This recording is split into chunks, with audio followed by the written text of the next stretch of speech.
They say all good things must come to an end. And I don't know if this preseason has been good, but I know the drinking game has been good. And that's sad that we only got one more run at that, but we got to make this one a doozy, man. We'll do that Saturday, 10 o'clock. Garage beers will be flowing, baby. But the final tune-up for the Browns tomorrow night as they are already in Seattle, ready to go for the final game of the preseason. We're here. It's always so crazy to me, like, that waits for football, and then all of a sudden you're back, and then you're into preseason. We had high school football tonight, baby. Yeah! Week 0 tomorrow in college, and you wrap up the preseason for the NFL and get going for the Browns. We've gone back and forth on Deshaun Watson. I want to revisit some of the things that Warren Sharp said yesterday. If you missed our interview with Warren, as a Browns fan, you gotta watch it. And it's not necessarily things you want to hear as a Browns fan, but it's some of the things you need to hear as we get into a pivotal season for the Browns and Deshaun Watson. We'll revisit some of that. We're gonna start hot and heavy with the drinking game. We'll get to that coming up. Can we stop pitching to Aaron Judge? I know we don't got to deal with it. We need to remember that for the postseason if we run into those Yankees again. Don't pitch to Aaron Judge, man. And there's... All right, you get back at it. You got the Rangers in town tonight, so we'll get to our bets with the Guardians. We got other preseason action tonight as well. I got some savory wagers, Ryan. Okay. I cashed on a couple, man. Some of these over-unders, awfully low. And it gets dropped when they're like, oh, the starters aren't going to play. Yeah, you realize it's backups on backups, and you go out there, dude, yesterday, that Bears game, the over-under was set at 32. The Bears scored 32. Backups be scoring, man. So remember that for some of our wagers for this weekend coming up on the football side of things. So we'll get to that. I've got some college. I thought this was interesting that ESPN, Adam Rittenberg, went around and talked to some coaches about the top quarterbacks in college football. Carson Beck, Quinn Ewers, and I want to see what they wrote up there about Will Howard, the new starting quarterback at Ohio State. So we'll get to that. We got guards. We got the bracket. Yes, I don't know how American Pie made it in, but vote on the bracket for your favorite school-related film. We'll do the grid. We got timeout. We got the morning update. We got it all on a beautiful Football Friday right here on Big Play. Welcome to the show, everybody. I am Matt Fontana. He is Ryan Tyler. I would say the first Football Friday, right? We got high school tonight. Reflog. I don't know where. I know where he gets those. That's some D-gen, man. You got a lot of superintendent follows. You got a lot of. I'm not messing around either. He showed me. He showed me. I mean, he's got 550 odd some thousand followers. He does. But high school is back tonight. I know there were some great games last night. There's always, like, I'm not going to push my son to play football, but whatever school he goes to. Michigan? No, I'm talking high school, Ryan. Oh. High school. Pretty sure I know where he's going to high school, but we'll find that out. I'm the only male on my wife's side of the family that did not go to St. Ed's. All of her cousins, her dad, her brother, even my brother-in-law, who married into the family, went to St. Ed's. And here I am, the black sheep that went to Brunswick. Hi, how's it going? But if he goes there, like, even if he doesn't, is it weird if parents go to games and their kid doesn't play football? No, I don't think so, right? I'm just there supporting the team. I wait for that day. I got some time. But high school football kicking off tonight, which is just so much fun. I love it. So for everybody out there, have a safe season, have a successful season, have a lot of fun. And I'll tell you this, too.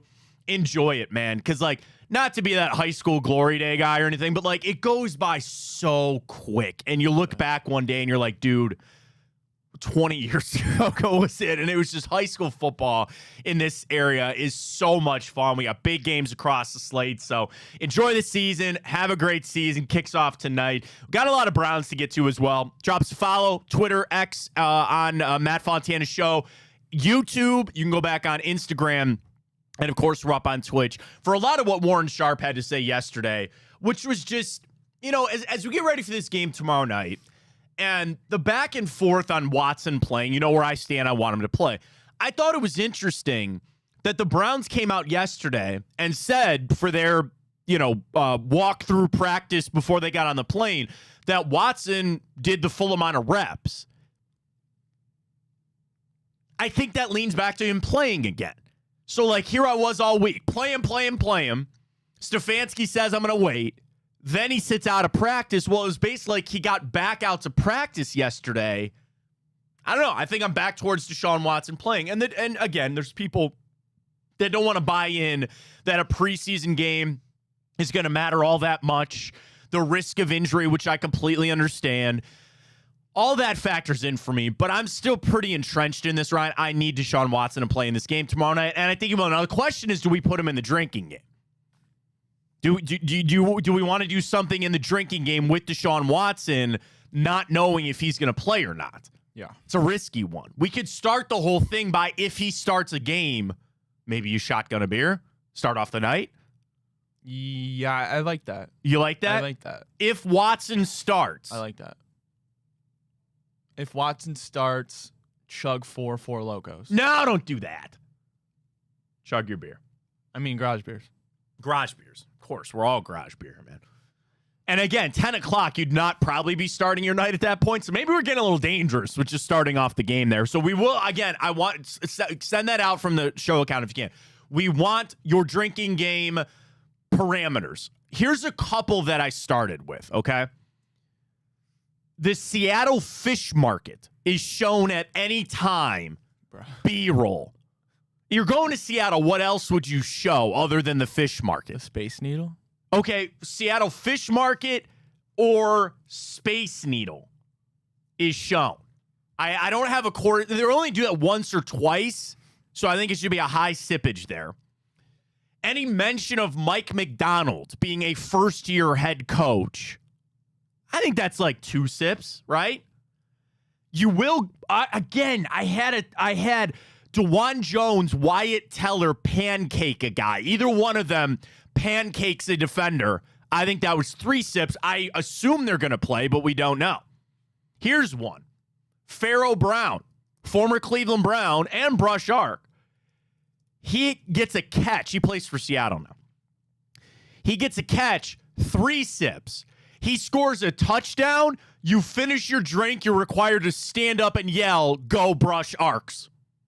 You like that for a little Pharaoh Brown action? Yeah, sure, man. Okay. I love that. Wait, he went to Brush? What? Did he go to Brush? I called his games at Brush. He was a quarterback. Oh, my dad went to Brush. He was a quarterback at Brush, and then he went to Oregon as a tight end. He was a quarterback in high school, but he went to Oregon as a tight end. He's carved out a really nice career for himself.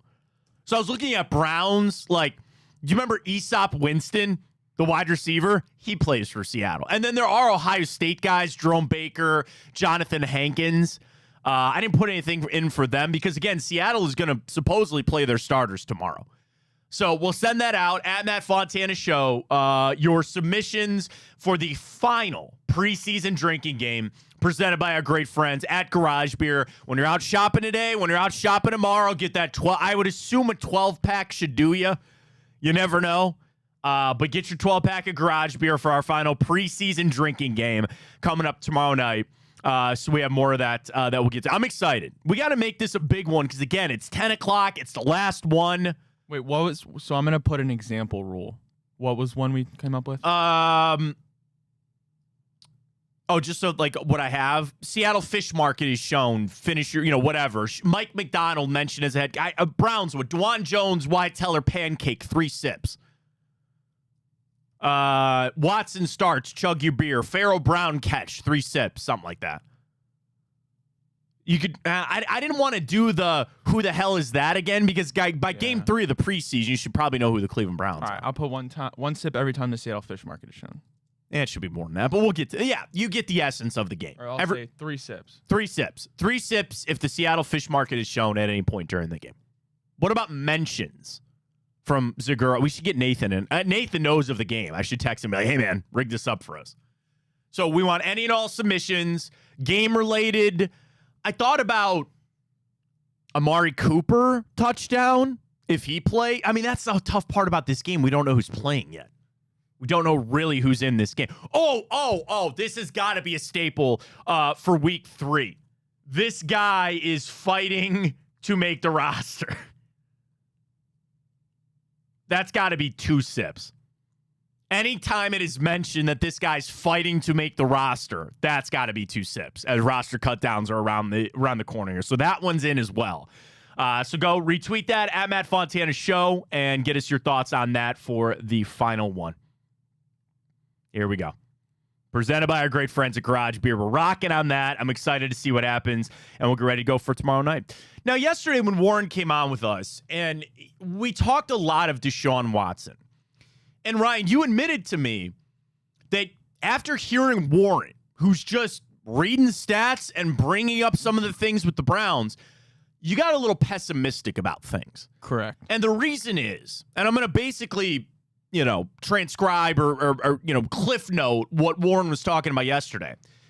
One of the things we got to watch is it's clear the Browns system does not meet what Deshaun Watson actually does best.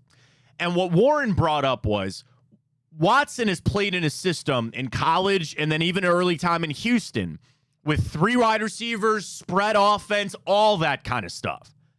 What Kevin Stefanski is best at is a lot of running backs, a lot of tight ends, and they've tried to meld this together. Now, I want to give Kevin Stefanski a lot of credit because what I believe is happening, Stefanski is acquiescing to his quarterback.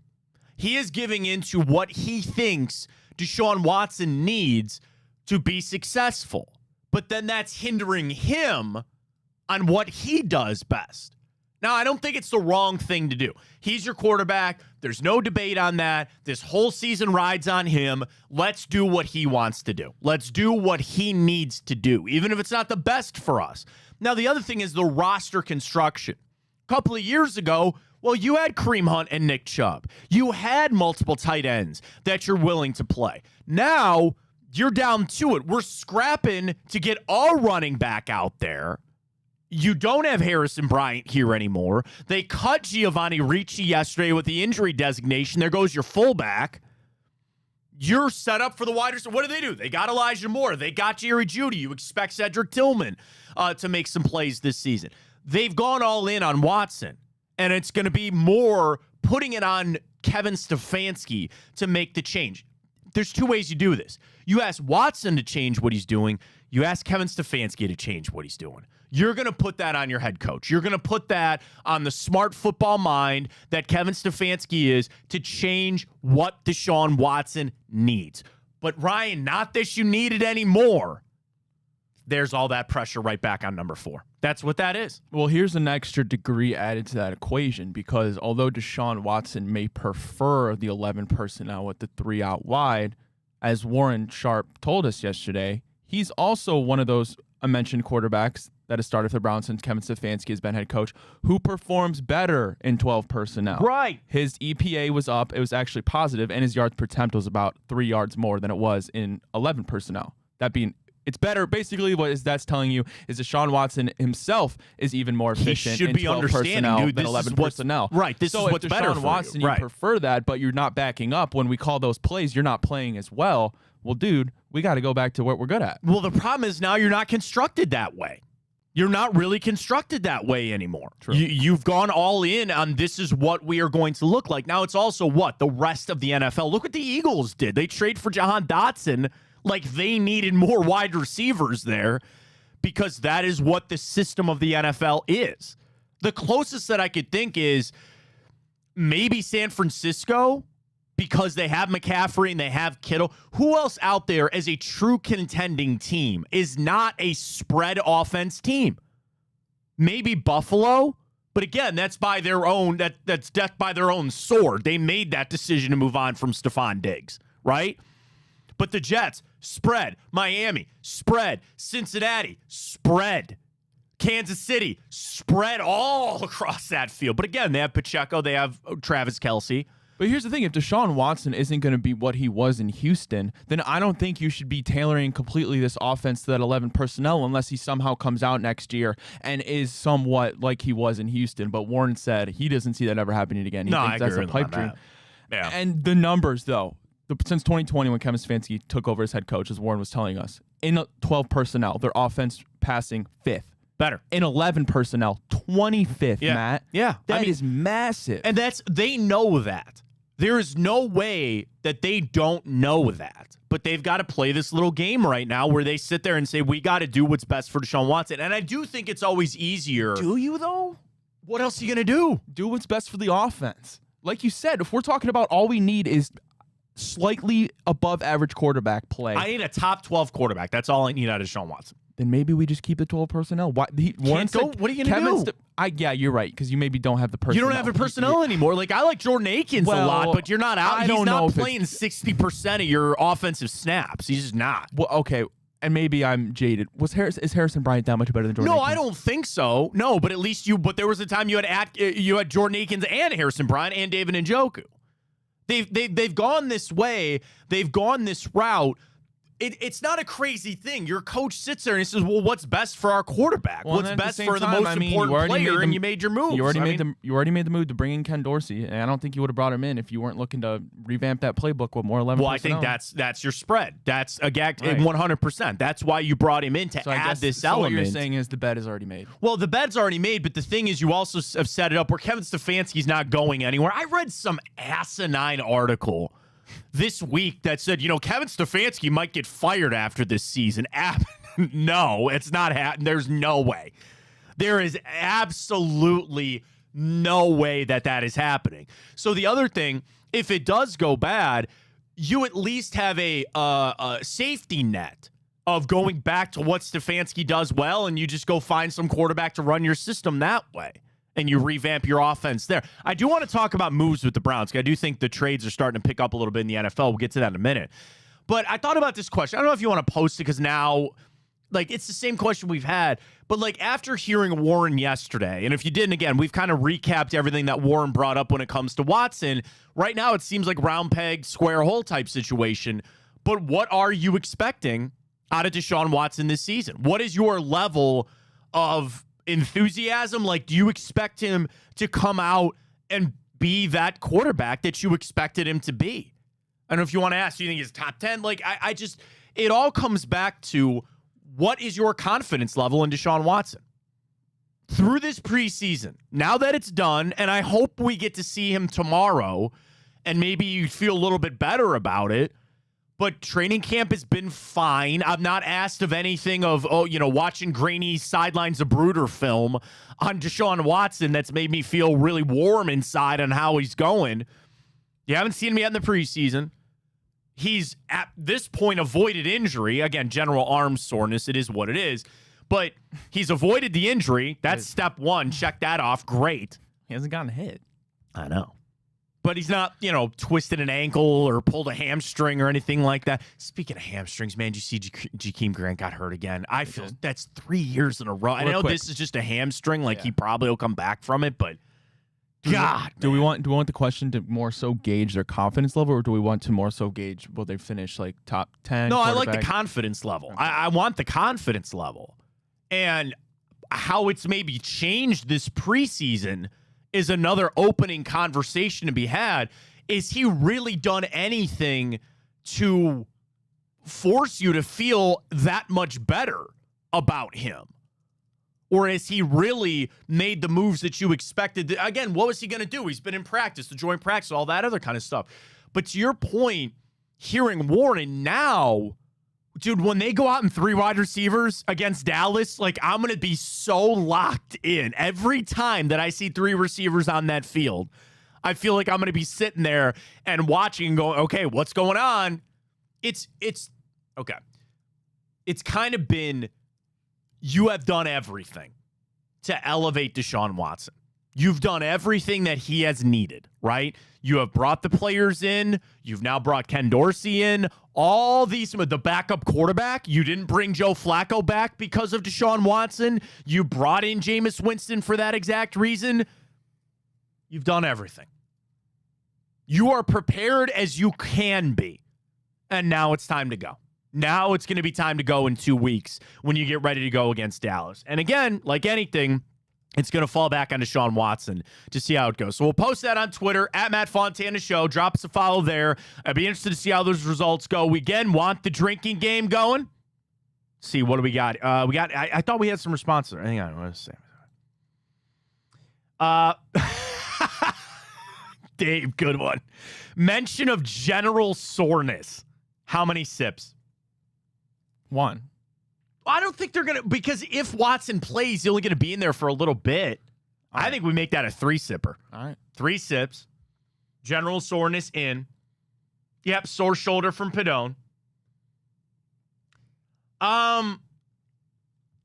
Okay, something about the kickers. Mike mentions we trade Cade York.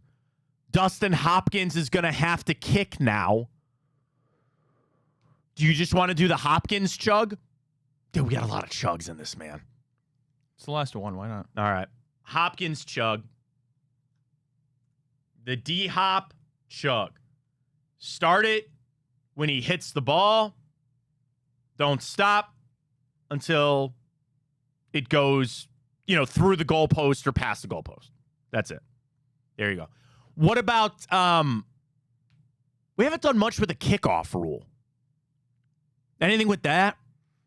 Anytime they return one past the 40. I thought about just when they show the box. So that'd be pretty much every kickoff. Yeah. That gets a little crazy. Gets a little dicey on that. But again, 10 o'clock on a Saturday. Let's get after it. Why not? With garage beer. I think a 12-pack is good enough. Would you not? That's a lot of beer for one person. For some, anyway. Yeah. All right. All right. We'll plenty. Write that down. All ideas are good ideas. We'll write it down. We'll figure it out. We'll get that out a little bit later. Across the league yesterday, saw some of these trades. So Jahan Dotson, we know the Browns already made their move from Cade York. I got thinking about potential moves for the Cleveland Browns. Now, the transactions coming up over the next couple of weeks are going to be one of twofold. You're trading guys that are not going to make your roster. You assume that, hey, this guy's on the outside looking in. There is a team out there. You're talking conditional sevens. You're talking about the player at a 7 to get a 5, things like that. And I ran through the list. We start with quarterback. Zach Jackson had the report that the Browns are poking around a DTR potential trade. As much as I don't want to see that happen, and I like DTR here, he's not your backup right now. It is Jameis Winston. And again, sky falls. Watson's not it. Do you really think Dorian? No. Yeah. No. So maybe that's the move.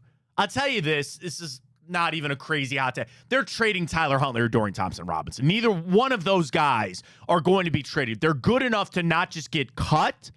DTR is too good to try to slip through waivers to get to the practice squad. One of those guys will get moved next week. I don't think there's any debate on that, right? Yeah. No, 100%. Okay. Then I thought about David Bell, Elijah Moore. And with that receiving core, where Jamari Thrash has... Oh, David's not making the team. Do you think somebody would trade for him? I don't think so. No, just let him go. What about Elijah Moore? What do you... He's making the team. Would you... If you think Ced Tillman is going to get some reps on this, Jamari Thrash is showing a little bit, Woods is back off injury, would you think about an Elijah Moore trade? Oh, trade, yeah, 100%. Trade, yeah. That's not, they're not cutting him. I'm talking about primers for trades here. Yeah, I'm trying to pick through some of these positions that I feel like the Browns might be active next week in some trades. And Elijah Moore, I put that list of hype and then no production. People sent me the Elijah Moore. Now, was the hype there? Yeah, when you made the trade, you were excited about it. Again, he's not played. Starters haven't played. I don't really know where I'm at with Elijah Moore. It's all about, oh, man, he's going to fit this and do that. I just haven't seen much. You're not trading anybody in the offensive line. You can't. You need everybody. The other one I thought about was the defensive line. Because your starters are Garrett Tomlinson, Shelby Harris, and Darius Smith. You're not getting rid of Obo Okoronkwo. You're not getting rid of Michael Hall. Siaki Ika cannot make the team. Dude, he's not. I've seen that what Jake was talking. Jake Burns on Twitter talking about. That guy does not deserve to be on an NFL roster, and you wasted a 3rd-round pick on him. What was that? Yeah. What in the hell was that? What a miss, man. And all of a sudden now, with Quentin Jefferson and Mo Hurst and Michael Hall, then Juwan Briggs. Yeah, there's no room. Sam Kamara, he's not making this team. He's gone, man. You actually all of a sudden have decent depth on that defensive tackle position. And I'll give you a rotation of the DNs of Alex Wright, who I like, and then Obo Okoronkwo for pass situations. Yep. I'm in for that. Yep. I'm good for that. Yep. Linebackers are fine. Hicks, Bush, Nathaniel Watson's has been hurt. Diabate, who everybody loves, he's going to make the team. Defensive backs, same thing. I think you're pretty set. D'Anthony Bell's been hurt. Hickman's been banged up or what's up with Ronnie Hickman? I feel like I haven't heard anything about him. Maybe that's good. I don't know. He got hurt when he got beat in that preseason game. Okay, that's right. First drive, he pulled something. That's right. So he's been out. He got torched. Harden's been great. Newsom's been out. And that's about it. You traded Cade York. So I sit here and I just think about the primer of what the Browns might be next week. And I keep coming back to the same names. If they have anybody that's worth trading. What about Conklin or Wills? How can you? They're hurt. Right? But if somebody came calling, I don't know, man. That's an interesting one. Again. I'd rather trade Wills. I'd rather trade Conklin. And put Conklin at left tackle. I don't know about that. I wouldn't. I don't know if I wouldn't say I hate that move, but I mean, I guess you could. I just look at the trade primer, and again, it's not like the Browns are forced to make a trade, but I do feel like they could use a little bit of a roster shakeup here. And knowing that you were going to have quite a few guys that, again, David Bell, I think, is on the outside looking at on this team. Ika, not making it. Now, nobody's just going to come and like, oh, hey, here's a 7th round pick for nothing, and what does that exactly mean? I'm also thinking about what you could get back. Remember when they traded Mac Wilson? He got Chase Winovich and things like that. There will be some of those player-for-player trades that potentially could be out there. But I was just kind of running through. I thought that interesting yesterday with the Jahan Dotson move. I just feel like the preseason trade window is now open, and that's where we're at with the Browns. So we'll see how it goes. Want to vote on our Twitter question before we flip over, talk some guards, got some college football. I got some basketball to mix in today as well. How confident are you in Deshaun Watson heading into the regular season? Extremely, moderately confident, a little worried, or you got nothing for him?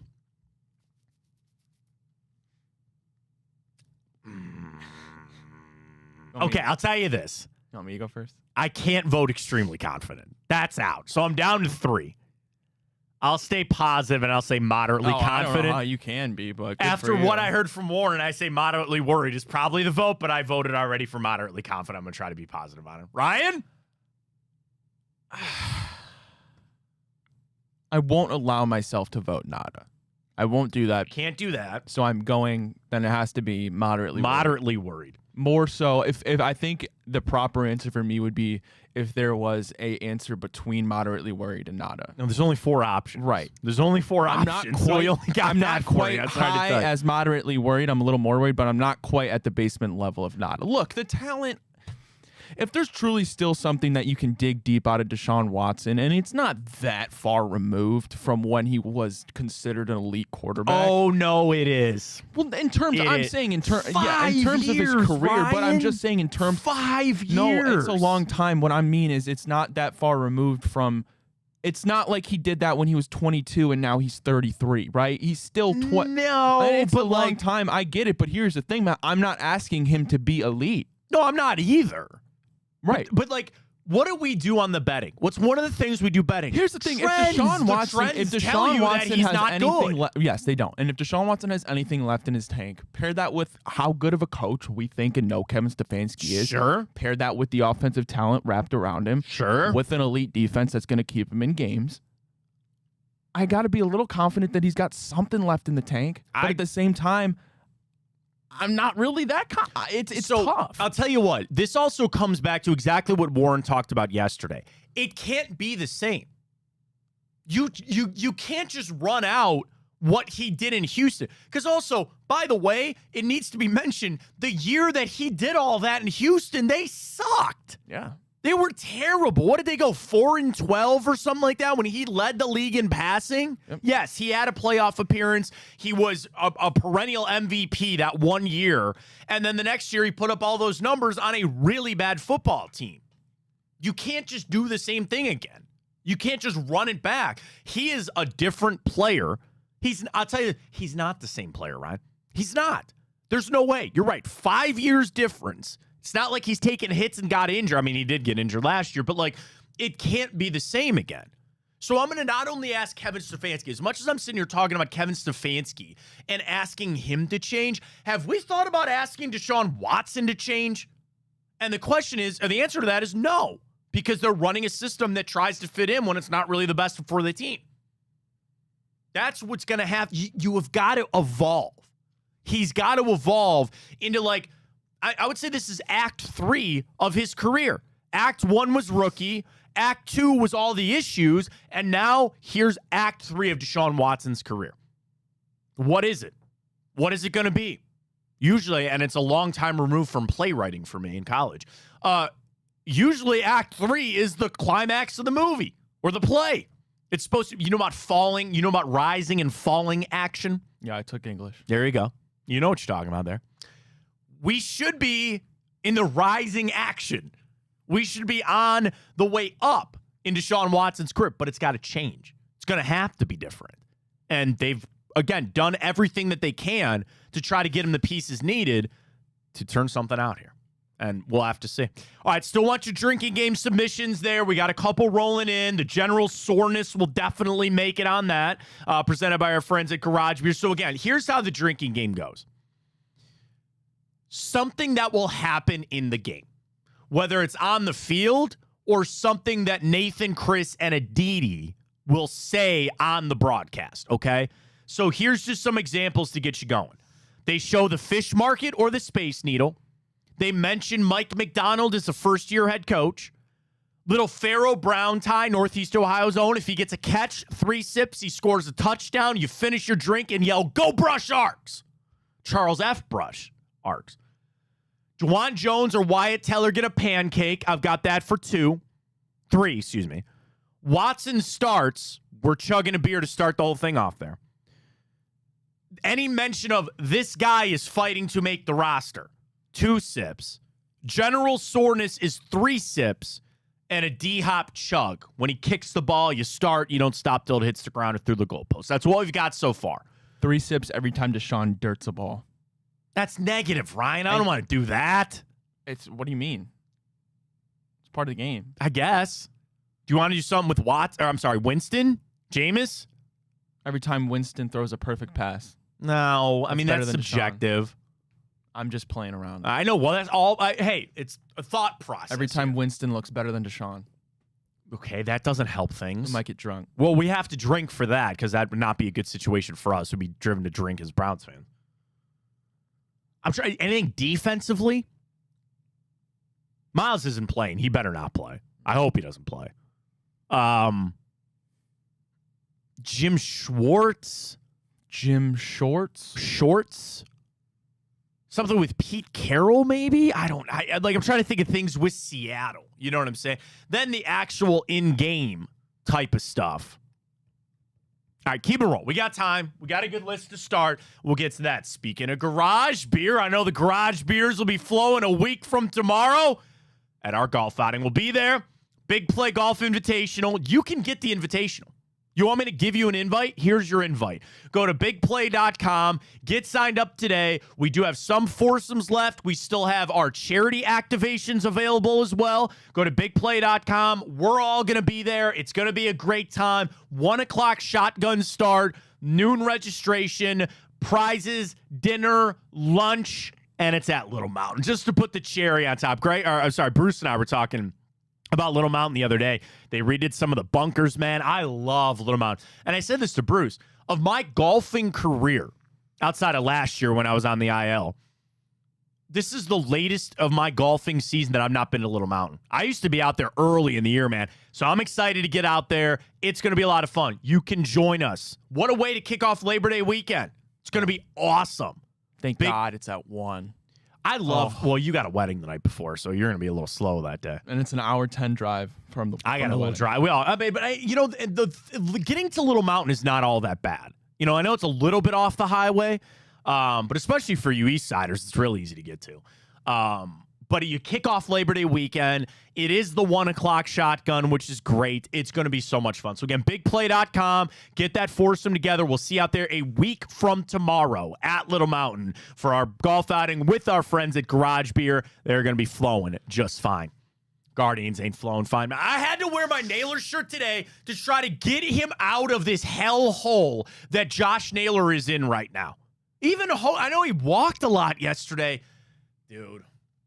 Do you see that stat from Zach Meisel yesterday? How they're worse than the White Sox? Oh, no, I did not see that. Oh. I did not see that. You want crack a garage beer here at 9:35 on a Friday. It's okay. You ready for this? On their 6-game road trip that they only went 1-5, they had 57 innings of at-bats. 57 innings. They had 5 innings with 1 run, 1 inning with 3 runs, and 1 inning with 6 runs. And that was that explosion in the extra innings there. So you had 50 of your 57 innings on this road trip that you didn't score a damn run. Yeah, well, Did we get 1 hit yesterday? we did. That was Kwan's leadoff, and then Garrett Cole got all pissed off because of that pitch clock violation and then just mowed us down. I know he had some walks, but like... It's hard to win games with 1 hit. And now, again, the Rangers, Hammy was talking about this on the broadcast yesterday. He goes, yeah, they're 10 games above, or below 500. Like, they're not going to go anywhere this year, but they're still a damn good baseball team. And if you just think that getting back home is going to solve all these problems for Ohio State, for the Browns, bro, I'm all over it. I am so distraught by this baseball team right now, man. Yeah. If you just think the Guardians getting back home is going to solve a lot of your problems, I doubt it. Lane Thomas is a mess. Josh Naylor is a mess. Dude, even by Jose's standards, not playing well right now. He's striking out an ass load. Yeah, Kwan's getting on base, but like, dude, we got problems, man. And we're damn near into September. Yeah. Damn near to September. There's a reality, to be fair, there's a reality we finished 3rd in the division. I don't want to think about that.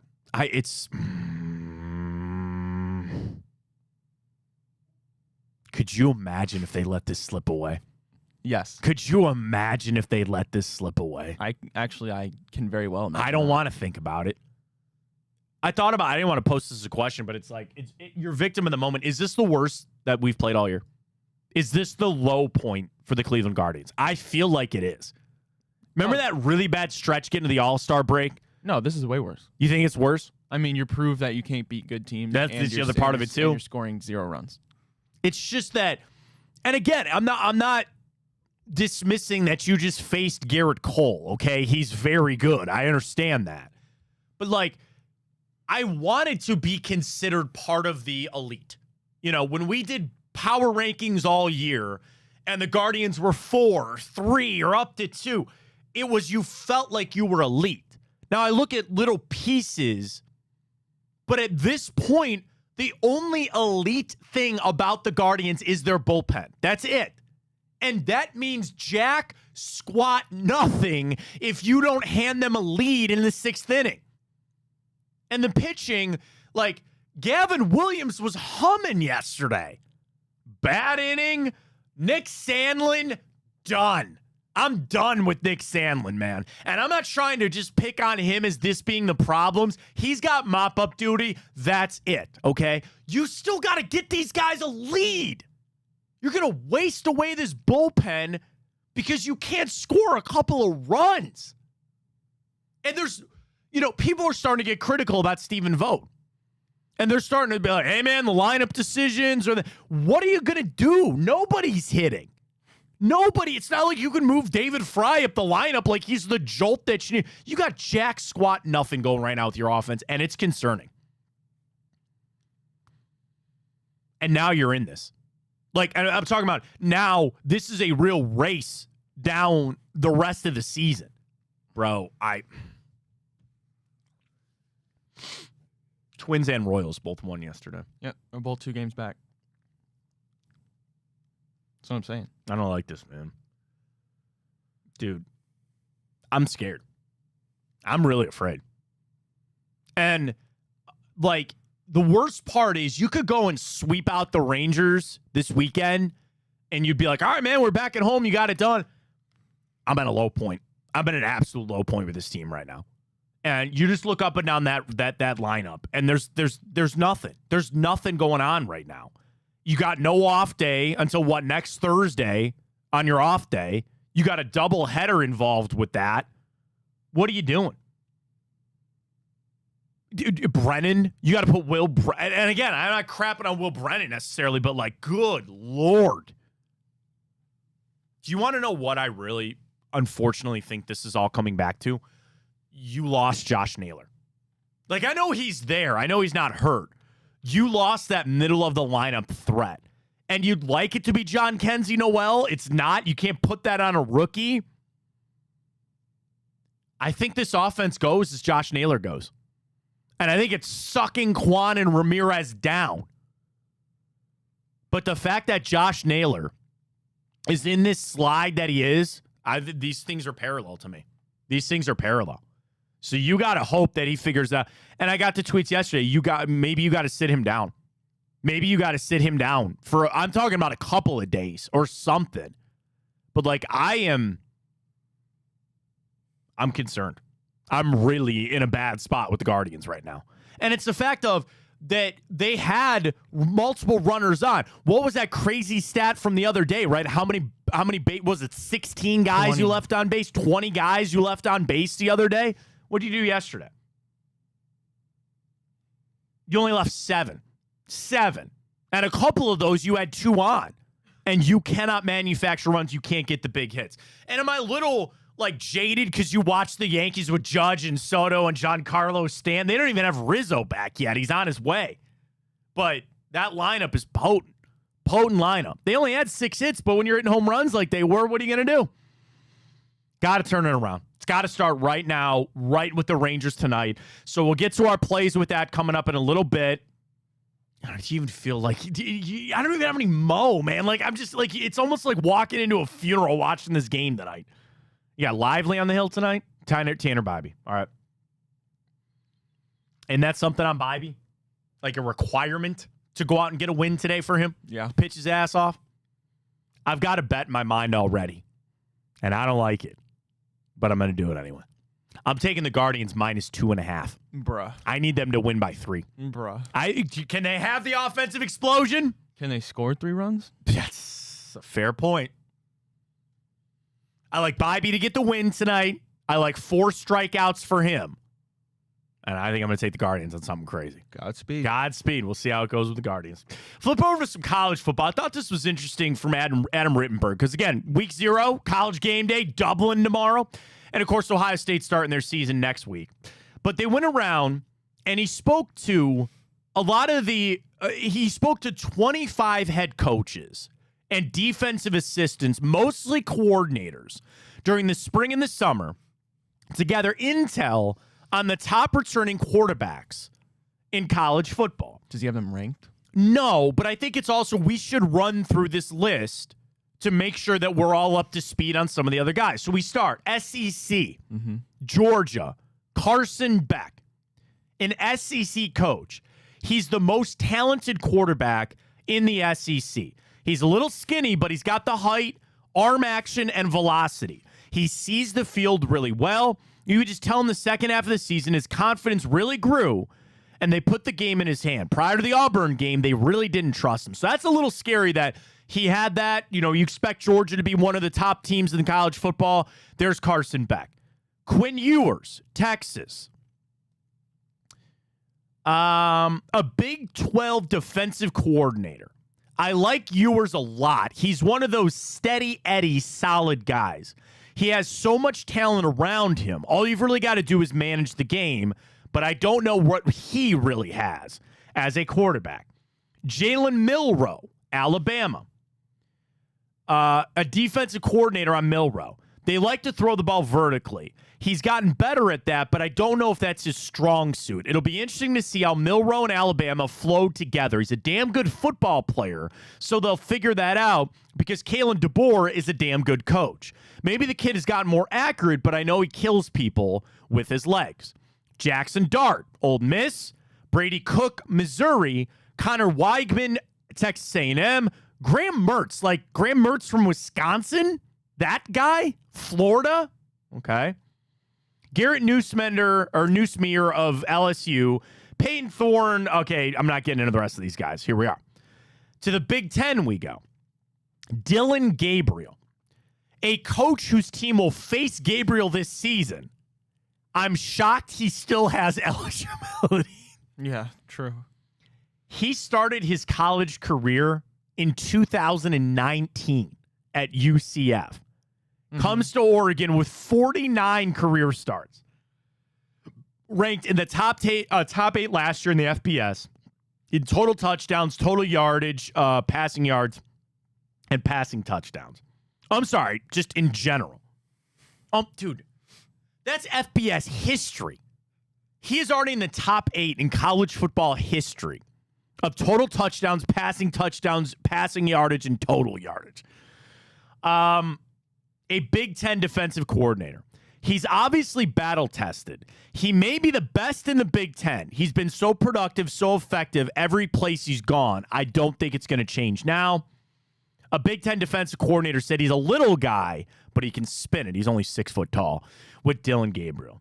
Now we get to Will Howard, which I feel like he's in as an Ohio State fan.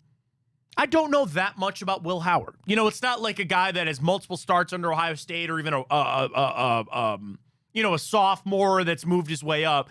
Let's get a little introduction to Will Howard. So as we know, he was the biggest name in the quarterback cycle. He lands in Columbus. Here we are. 6'4", 235, championship, Big 12 championship experience with Kansas State. And he set a team record with 48 touchdown passes in 28 career starts for the Wildcats. A Big Ten defensive coordinator talking about Will Howard. Haven't played against him, but I watched him on the film, and the dual threat part is always scary. He can run, he's big and physical. Those guys are tough to deal with, especially when you wait to see what Chip Kelly can bring to Ohio State. He has the play style with Chip and a guy that can run. But at the same time, Kansas State was built the same way. I don't think he's elite. I think he's just tough, gritty, and the jury is still out. Texas Tech coach Joey McGuire told ESPN he left Kansas State for a reason, and that's because the dude that's going to start at Kansas State. That says a lot. I don't know what he means by that. I think he thinks that he was going to lose his job. Oh, okay. Well, then that happens, you know. You look at the rest of the team, and I think there's this battle of Will Howard. Does he want to go out and prove that they're winning because of him, or it's because of Judkins and Travion Henderson and Jeremiah Smith and Emeka Buka and everybody else? There's inherently that battle. And I think you still need it to be like, you can't be Kyle McCord. You just can't be a guy that's in there and we're winning despite you and just don't turn the football over. You got a clear upgrade there. And with the rest of that team, I think you'll be just fine. But that sounded kind of pessimistic there on Will Howard. Little people sitting there saying maybe he's not all that. I don't know. Well, I mean, I think if he was an elite quarterback, he wouldn't be at Ohio State. Yeah. You know? Drew Aller, Penn State. Drew Aller. You a big Drew Aller guy over there? Yeah, I got excited. There you go. Drew Aller, a Big Ten coach on him. Seems like he needs confidence. Miller Moss, the new starter at USC. He's put up good numbers. He's good, but it's hard to say after one game. Tyler Van Dyke starts at Wisconsin. Will Rogers at Washington. Hudson Card at Purdue. Aiden Childs at Michigan State. They don't even have the Michigan starter in this. Who is the Michigan starting quarterback? Do we know? I have no idea. I guess not even in this. All right.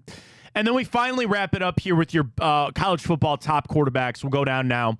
Or out to the Big 12. Shedeur Sanders. Did you see that thing on Colorado? Do you have that in the morning update? About what? They got talking to the Saudis. Oh, that yeah. special teams coordinator that mysteriously left a couple of weeks before the season. He was talking to the people that run the Live Tour, the PIF, trying to get NIL money from them. Is that going illegal? On? What? Is that illegal? I don't know. I tweeted that. I go, they either fired him because they didn't want him doing that, or they fired him because it got found out that he was doing that. I guess money's money. Could you imagine that, man? Some of that money starts trickling. And how can it not? Yeah. How can it not eventually start to trickle into college football? Dude, you got all these NIL collectives. You got all this money. Here's the craziest thing. Is the media money not enough? Is all the TV revenue, is that truly not enough? I guess not. It's never enough when it I comes guess to bills. not. But Shedeur Sanders on here. What do you make of Colorado? I got nothing for him. I don't know. I hope. I don't they even think win. they'll be in the Big 12 championship game, but that's just me. No, I hope. Cam they- Rising at Utah. I don't know any of these guys, man. You know Cam Rising. I do know Cam Rising, but after that, Jalen Daniels at Kansas, KJ Jefferson at UCF, Yeah, he was in Arkansas. Garrett Green. What team does Garrett Green start for? Tulane. West Virginia. Rocco Becht at Iowa State. Josh Hoover.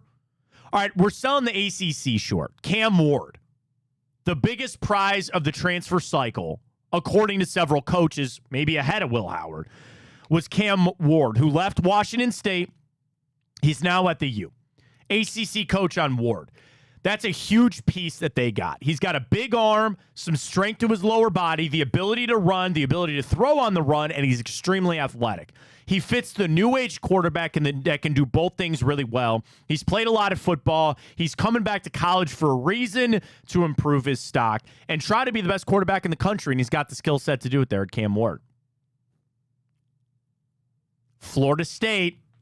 DJ Uiagalelei, baby.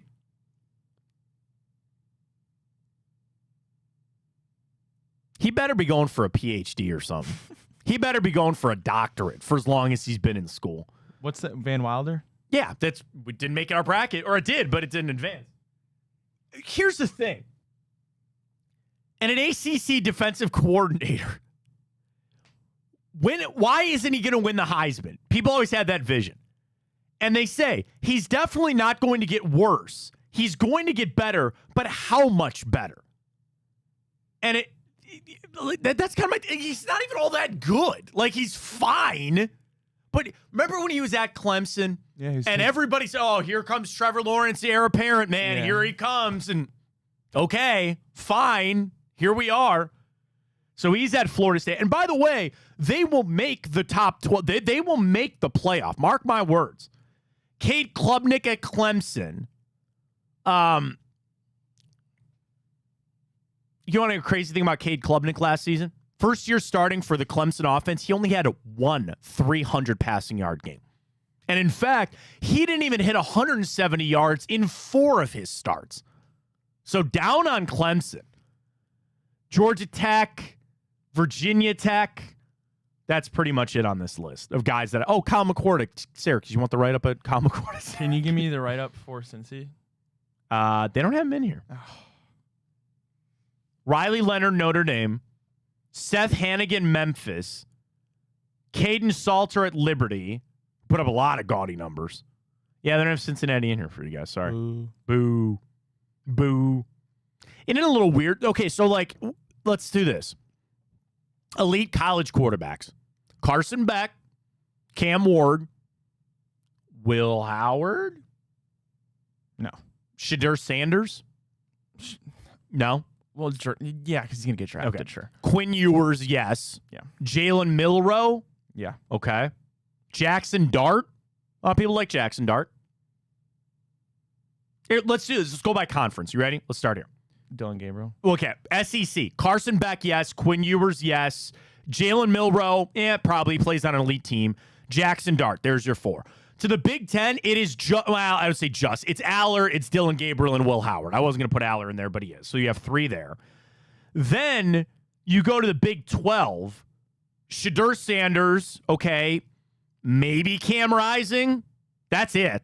That is literally it.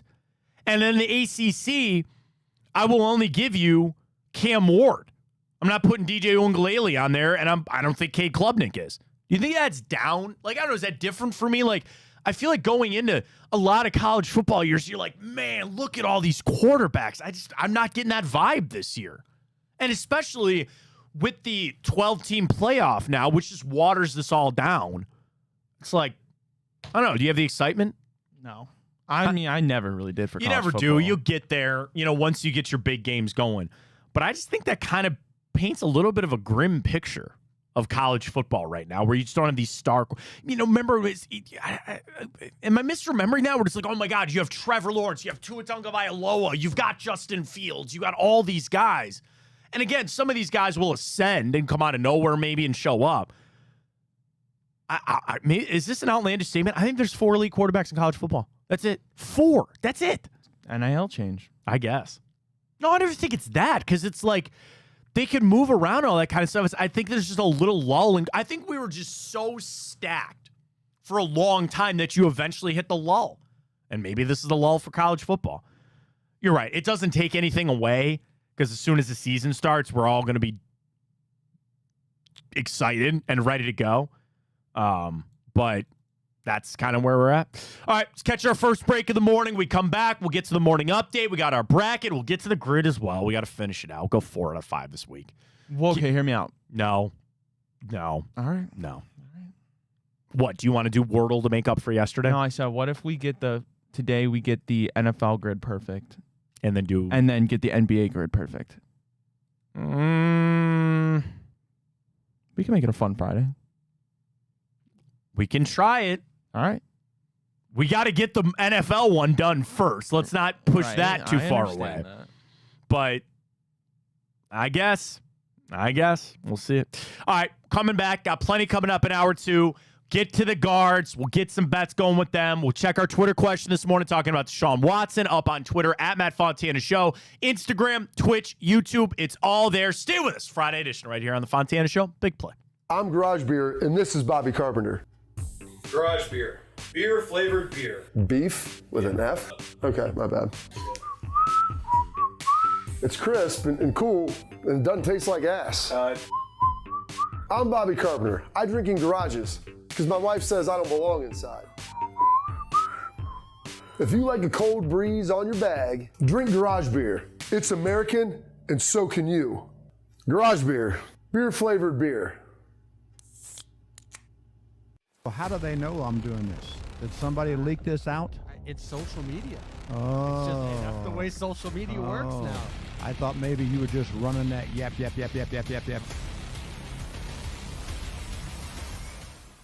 Welcome to Big Play, a sports media team that started back in 2014, and now we're not in a garage. Look at us, incorporating some of Cleveland's favorite sports personalities, bringing you fun and compelling content from downtown Cleveland. Coming to you live from the shores of Lake Erie and Burke Lakefront Airport, join Team Big Play for all the best sports talk in Ohio. Check us out on social media at Big Play, bringing you fun and compelling content from downtown Cleveland. Anthony Schlegel, just how physical he was. You saw the girth and the power and everything he was bringing to the table, especially when he was a nice beefy 255 playing middle linebacker. We were called soft last year. You don't want to be soft, especially when you come to the playoffs. So that's going to be a process throughout this season of establishing us as a harder team here in the I don't buy into this nonsense, this conspiracy nonsense that he's got his money and he's dogging it. That's ridiculous.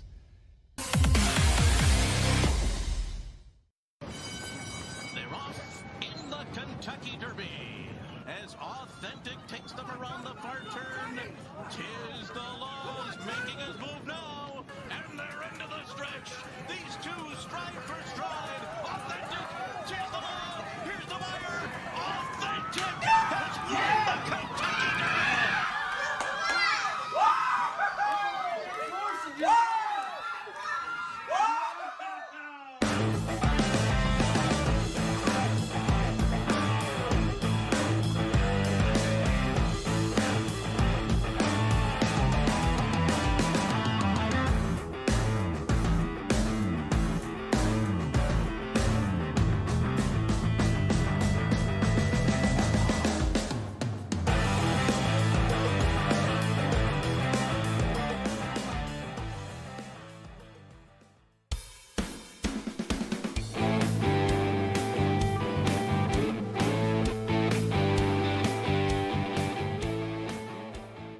All right, welcome back, Fontana Show. Hour 2 upon us. You can always follow on Twitter, X, at Matt Fontana Show. Drinking game today. We got to add some more lines to that one, so we're ready to go for tomorrow night. Got the morning update, got the grid, a little bit of Brown sprinkle in. We got it all for you. Ryan's got the stories here on a beautiful Friday. Take it away, Ryan. Alrighty, will the Guardians lose the series Next. versus the Yankees? I would almost rather talk about anything than the Guardians. Alrighty, well, the Browns prepare to take on the Seahawks. It's fine. Saturday. Listen, like,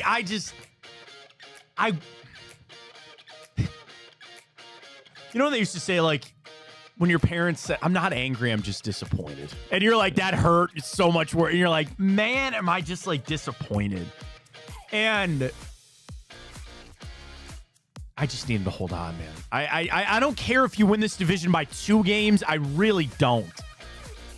But you're not playing. You are at the low point of the season, and it's almost September. Like that. This is worst case scenario. And I could get angry about them not doing anything at the trade deadline. Lane Thomas has been a miss. Like, it just comes back to the key guys here. Like, I hate to put all of this on Josh Naylor, but I don't. I just see so many of these parallels with him. And that's the frustrating thing about this team.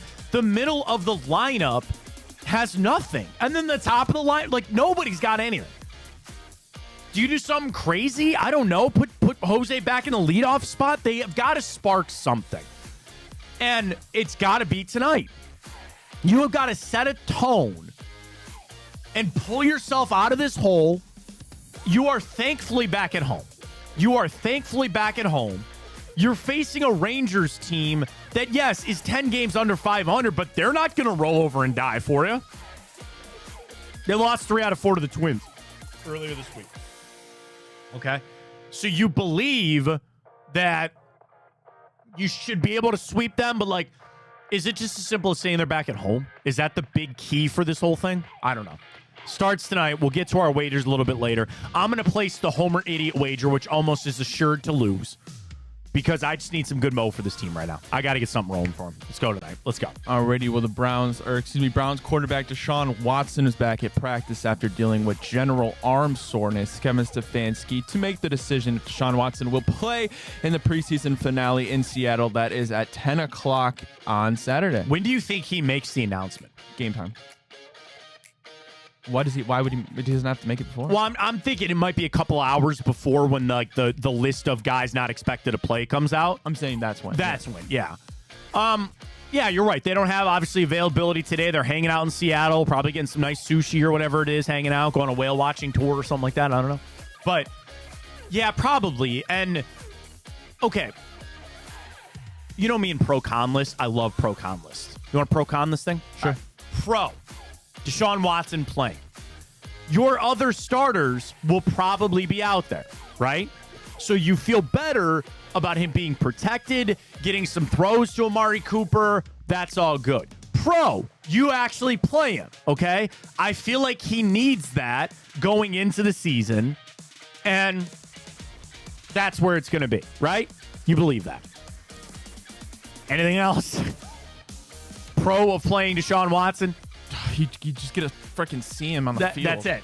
Con, he could get hurt. It's not worth it. Or look trash. Or look like trash. Right, because that's the other thing. I want him to go out there and actually build his confidence a little bit. You know, that could go the other way. That could be really bad for him, and he could look like crap. Yeah, we'll see. All right, so that's really a short pro-con list. I hope it leans towards him playing. We'll see. All right, well, you want to talk some Creed? Creed? Yeah. Oh, Creed Humphrey, yeah. Yeah, sure. Sorry, not the band. Not the Creed movie. Humphrey. No, not the movie. Well, which I've not seen, but I'm sure it's nice. Senator I feel Creed bad Humphrey because Stephen Capel, who directed that, I went to college with Steve. Baltimore Salon. Who directed Creed? Oh, directed Creed. Like the movie Creed. Band. That's another one to think. I thought we were talking. Tickets, by the way, are about a month out from Creed, baby. Let's go. I thought we were referring to Creed the band. No, and I love Creed the band. That's the joke I was making. No. Okay. Wait, are you talking Creed Humphrey or Creed the band or Creed the movie? I'm going to talk about Creed Humphrey. All right, power rank those three things: Creed the movies, Creed the band. Okay, well, Creed Humphrey the center. Creed the band. Good, fine. Creed Humphrey. Okay. Creed the movie. I'll listen to that. I haven't seen the Creed movies, but I'm sure they're pretty good. I'm sure they're just fine. I'd listen to that power ranking Creeds. That's where we're at. Any other Creeds we can put in there? You have a biblical verse that you could put in there, maybe? Creed. Is that a Creed? Creedence Clearwater Revival? Okay, CCR instantly becomes number one. That's number one, yes. That's number one. Bump Me Down Creed. Ice Creed? What's that? Ice Creed. Shoot for Creed. Anyways, Center Creed Humphrey becomes the highest paid center in NFL history after him and the Kansas City Chiefs agree to a 4-year extension worth $72 million. $50 million of that is in guarantees. You know, the funny thing was seeing that list of highest paid centers. Do you know that Ethan Postic is in the top 10, making like $6 million a year? As he should be. Centers do not get paid, man. Yeah, and that's like, what does Kansas City do? They you know, we talked about that with Warren about how Patrick Mahomes is so good even when his offensive line wasn't all that good, and he still found a way to get it done. So, yeah, that he's their best lineman. They pay him up that way. That's fine. They have the other money that they're spreading around. Good for them, and you want to invest in the offensive line. That's what they did, so well done. Former first-round wide receiver Jahan Dotson is traded to the Philadelphia Eagles from the Washington Commanders. They trade Jahan Dotson and a 2025 fifth in exchange for a third-round pick and 2 seventh-round picks in 2025. Dotson appears to slot in as the wide receiver 3 in Philadelphia behind A.J. Brown and Devontae Smith. That was Washington was getting rid of him. He had slipped to like 3 on the depth chart. There's reports that he just had an atrocious camp, and you hear this term all the time, fresh start. He needed a fresh start. It wasn't going well in Washington, and that's where we're at today. So the rich get richer, you'd think. I saw some of the fantasy people I followed, and they're like, Terry McLaurin, if you have him on your fantasy team, he's going to be getting a lot of targets this year now. They're in Washington. But, yeah, it just didn't seem like it was working there. And, you know, we'll figure Philly gets yet another weapon on that offense. Not that they need him, but that was simple. They were always going to, again, not cut Jahan Dotson. They were going to trade him somewhere. But it was just he wore out his welcome in Washington. It wasn't going to work. Find somewhere new. So interesting they did it in division, though. But that probably tells you on Washington, hey, man, we're not going to compete for some time. He probably won't be there in a couple years once his rookie deal is up. So, or it just shows what they feel about how bad. No, it sounds like. I mean, that you're right. That could very well be true. But yeah, it just more sounded like a guy that never got his footing there, and it really just struggled. So they make the move. They pick up a couple draft picks and you move on about it. Alrighty, lastly, who's that guy for the Browns? I mean, to cut you off. No, who's that guy for the Browns? What? Just never good player. So like Ika doesn't count. Like, is there a guy on the Browns right now? Hey, man, I don't know what else to tell you. It's mind-boggling. Oh, I got the perfect one. Guy in the Browns, it's just not a fit. Got the perfect one. Don't say Deshaun Watson. No, I was going to say it. He went on to play well. Yeah. Demario Davis. Demario Davis turned in a hell of a career, didn't he? Yep. He's turned in a fantastic career. Be nice if we kept him around here. Yeah, like a guy that just needed that. You want to know another guy, and it fits more of like a draft pick. Jabril Peppers has turned in something pretty decent there. It just didn't fit here, and it just didn't work. And they just need that change of scenery, new scheme, new coaches, whatever. And you get off to it. But anybody on the Browns currently, like it's too early for Ced Tillman. I think they have goals for him. David Bell is that answer. I just don't, and maybe he just doesn't have the skill set. I don't know. Right. But it seems like he's going to probably find himself on a new team, and I hope he does well. You know, I think that's a trade that's probably going to happen. DTR's just been down in the depth chart, so that doesn't really count. But yeah, finding guys that just, hey man, you just sometimes need that. You just need something new to get things rolling, and hopefully you can turn things around. But again, him going to the Eagles, like you got to trade him there, and they're NFC, so I don't really care. But like you got to trade him there. You know, I'm shocked. How did the Buffalo Bills not make that phone call? Or the Cowboys. But Washington, as much as they don't want to trade with Philly, they ain't trading with the Cowboys. They hate the Cowboys. That's probably why that didn't happen. Alrighty, lastly for the morning update, Seattle Mariners have parted away with longtime manager Scott Servais. The decision was made by Mariners. What is it? Scott Servais. Is it Scott? No, it's Scott Service. It looks like Is that not what I said? No, you said Servais. Oh, it's Service? It's just Scott Service, yeah. Oh, Scott Service. It looks like it wouldn't be like the Service. Is that not how Ricky Gervais? Not like Ricky Gervais. No, it's Ricky Service. It's Scott Service. But that's okay. Don't worry about it. Well, the decision was made by Mariners president of baseball operations, Jerry DiPoto. I think I got that one right. That sounds a longtime friend of Service in the wake of a 3-game sweep at the hands of the Dodgers. Well, the thing is, they're still in this, right? They're shaking this up to try to make the playoffs again. Or trying to make the wild card. And hey, man, we're in this bad trend right now. You shake it up and you try to get something going. I mean, baseball managers, like, I think once you reach that elite status, you're pretty untouchable. Other than that, man, there's a lot of turnover there. There's a lot of turnover when it comes to that baseball managerial type. So even guys that win World Series 2 years removed, like, that's gone. Hammy was talking about Joe Girardi was at the Yankees game yesterday, and like, man, why did they get rid of Joe Girardi? And that went really bad. He was in the running for that Guardians manager job, man. And I like me some Joe Girardi. Stephen Vogt's doing fine. How much of this do you think falls on Stephen Vogt? I mean, he's the manager, I guess. After we do the grid, ESPN, not only percentage to make the playoffs, but the biggest strength for every contending team. I'll give you one guess what the Guardians is, but we'll get to that a little bit later in the show because it is that time for the Immaculate Grid. Not as excited because we screwed it up. Why couldn't we get this one yesterday? Well, let's get it first before we talk about getting this one yesterday. All right, you ready? Start the timer. Let me take a swing of my coffee. Go. Okay, Hall of Fame for the Chiefs. Well, do we want to save? Let's just do Joe Montana. Joe Montana's fine there. And then Steve Young? Sure. No. Steve Young didn't play for the Chiefs. 49ers. Yeah.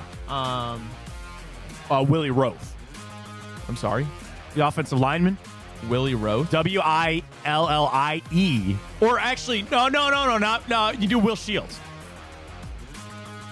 Who's Will Shields? Offensive lineman. He's right there. He's the first one that popped up. The Hall of Famer? Yeah. Yes. I think Willie Roaf made it too, but don't quote me on that. Hall of Fame, Ed Reed, Ray Lewis, the other one. Or Jonathan Ogden. Yeah. Go Ogden. Go Ogden, man.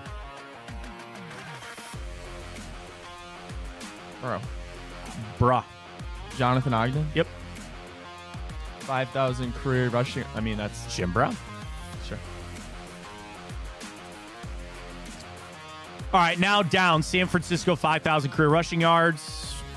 CMC. Oh, look at that photo for Jim Brown. That's a good picture, man. Solid picture. Wait, I'm sorry. What did we say? San Francisco down, 5,000 career rushing yards. And then you can go Anquan Bolden. Oh, yeah. Right? Yeah. Yeah. Yeah. 100%, right? Sure. Oh, what's going on with your mouse? Maybe the mouse is trying to tell you no. No, Anquan Bolden. 100%, right? Yeah. Okay. 5,000 career rushing yards, Eric Dickerson. No. He didn't play for the Colts. No. I'm such an idiot. I was like, what? No, not him. I mean, we could go Edgerrin James. That's fine. Who's the other legacy Colts running back that I'm thinking of? Are you sure it's not Eric Dickerson? He played for the Rams. I know. I think he also played for the Oh, then maybe he Colts. did. I don't know. I wasn't alive. I'm almost... I wasn't a thought. Yeah, he played for the Colts for 4 years. Eric Dickerson? Yeah. Colts, Chiefs, Nick Foles. Yep. Look at us, man. Well, Joe Flacco just got there. Yeah.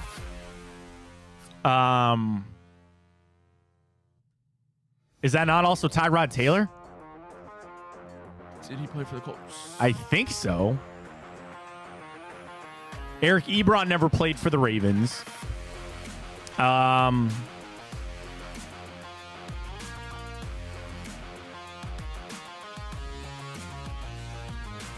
Did Tyrod Taylor play for the Colts? Maybe not.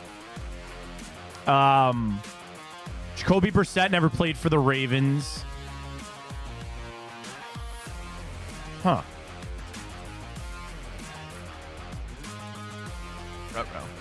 No, we got plenty of time.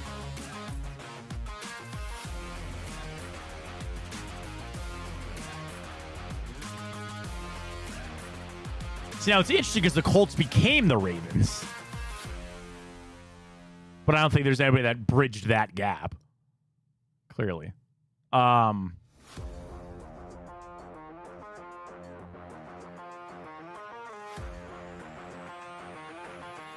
mean, we're overthinking this way too much.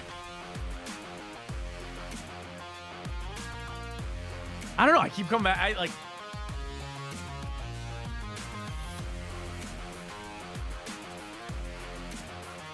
Ed Reed didn't play like a final year for the Colts or anything, did he? We already used Ed Reed. So No, we didn't. We ended up using okay. Jonathan Ogden. Or No, Ed Reed went to the Jets, I think. He played somewhere else, but it wasn't in Indy. I remember Bob Sanders won the Defensive Player of the Year. I don't think he ever went to the Ravens. Offensive lineman like Anthony Costanzo, don't think so. Jeff Saturday, I doubt it. Oh, Brandon Stokely. I don't even know who that is. He's a slot guy. The year that Marvin Harrison, and Reggie Wayne all had 1,000 yards. It was the only time in NFL history that 3 receivers on the same team all had 1,000 yards. And it was Brandon Stokely. Well, so are we doing? If you want to do it for fun, I'm not going to do it for the giveaway. But basketball looks hard. I don't think we're getting that. Right, so imagine if we do. All right. Go. Sure. 5 assists per game. Dame. Yeah. They don't accept nicknames here. No, they don't. Now, again, I'm assuming it's got to be with that team. Kyrie had to have had that, right? With the Nets. Yeah, 100%. And then you can go Dwayne Wade if you want. Yeah, he didn't play for the Timberwolves or Wizards. No, I don't think so. All right, buddy, you asked for it. All right. That's why this point is okay. Go ahead. All right. Wizards.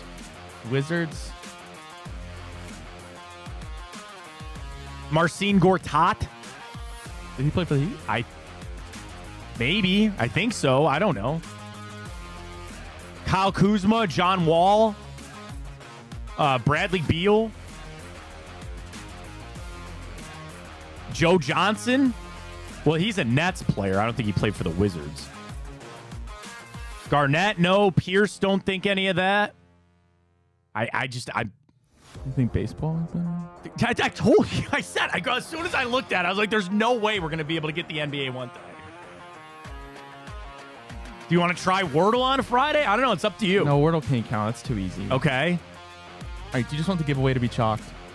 I don't think we're going to do the giveaway this week. We already lost. Then let's just move on. We're just going to have to do it next week. All right. I'm not happy about it. Try to give the people what they want. So am I. And again, if we would have just gotten the immaculate grid that we had yesterday, today was a layup.